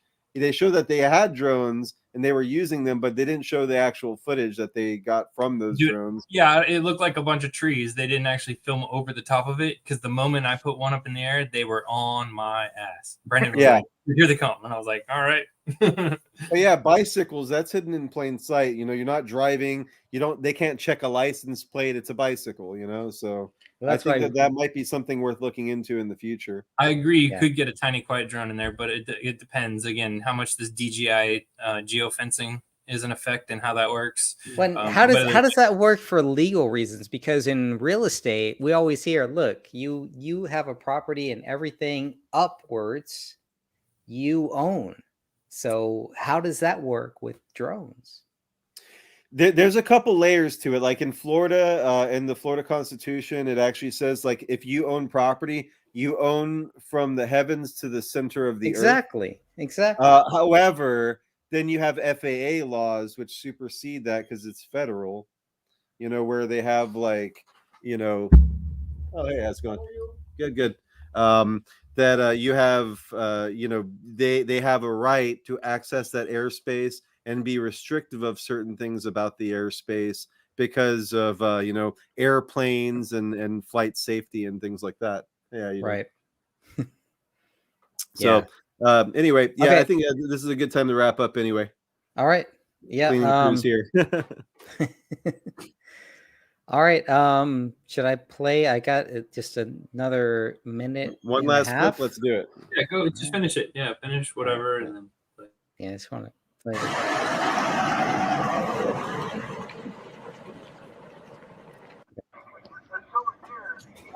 Cheers. Fuck you. Yeah. I mean, that right there. That right there. That is such a contrast from years that I've been out there. That makes me laugh so hard. That shit was so funny. Oh, that was so fun. Oh my god. I mean, why? What does he care? And come on, that's not. If you're employed, I've never seen an employee from the Bohemian Club ever treat us like that. Ever. I got to show my other pictures of them. They flip us off, or they'll do what they were trying to do and intimidate us and sit there with their little mask on or their bandana and try to take pictures and do the same thing. So this is along the lines of, I'm sure they have some permission to do something, but I'm sure they're told not to engage with us. But some of them do. Some do. But I don't know. This guy is that's too much. Cheers. Fuck. Look at that. He's like, cheers. Look at that. I mean, why? If he's an employee, what does he care? Who cares? I think he is a good example of like he's somebody that is clearly not very elegant, not very intellectual, and he's happy to have this job. He's probably heard, some of these protesters, they give people in your position a hard time throughout the years. So, and he's like, I'll take care of that. So, he's probably just trying to show off at his new job is what it seems like. Yeah, I just hope everybody goes back through our past videos, looks at the Bohemian Grove guards that have talked with us. Tony. Yeah, I definitely miss Tony now. We don't believe that you put anything in the donuts so far. No. But I mean, it was a big contrast. It was like, this is where you kind of see that not their quality of employees is declining too. So to me, all of this shows. Yeah, I mean, this is the decline of Western civilization. You look, I mean, in every 5-6 years, everyone's just in society is getting dumb and mean. That's right, and that's really sad. And that's what we're going to live you with. So if you don't want the future to be dumb and mean, please support DarkDox and what we do. And I'm glad that we're doing these Sunday things. These are a lot of fun. Let's try to keep it going next Sunday, and it's always a pleasure, guys. All right. If it really works out, I'm hoping this guy truly was a member. I'm trying to get him to come on. He probably won't show his face, but at least we can get some possible insider information on what, why, how, and what sort of things he said he saw. So hopefully, we fingers crossed on that. Thanks all you guys for tuning in. It's way more people than tuned in last time. I love seeing your little comments on the bottom, and I like addressing them in real time. That's a fun aspect of all of this. DarkDox Live. All right. Well, great. Ruby, always a pleasure. Everybody, thank you so much. Thank you, Greg and Brendan and Noah. Tune in next time. Beware. Take care. Love you guys. Have a good one. Thank you, brothers.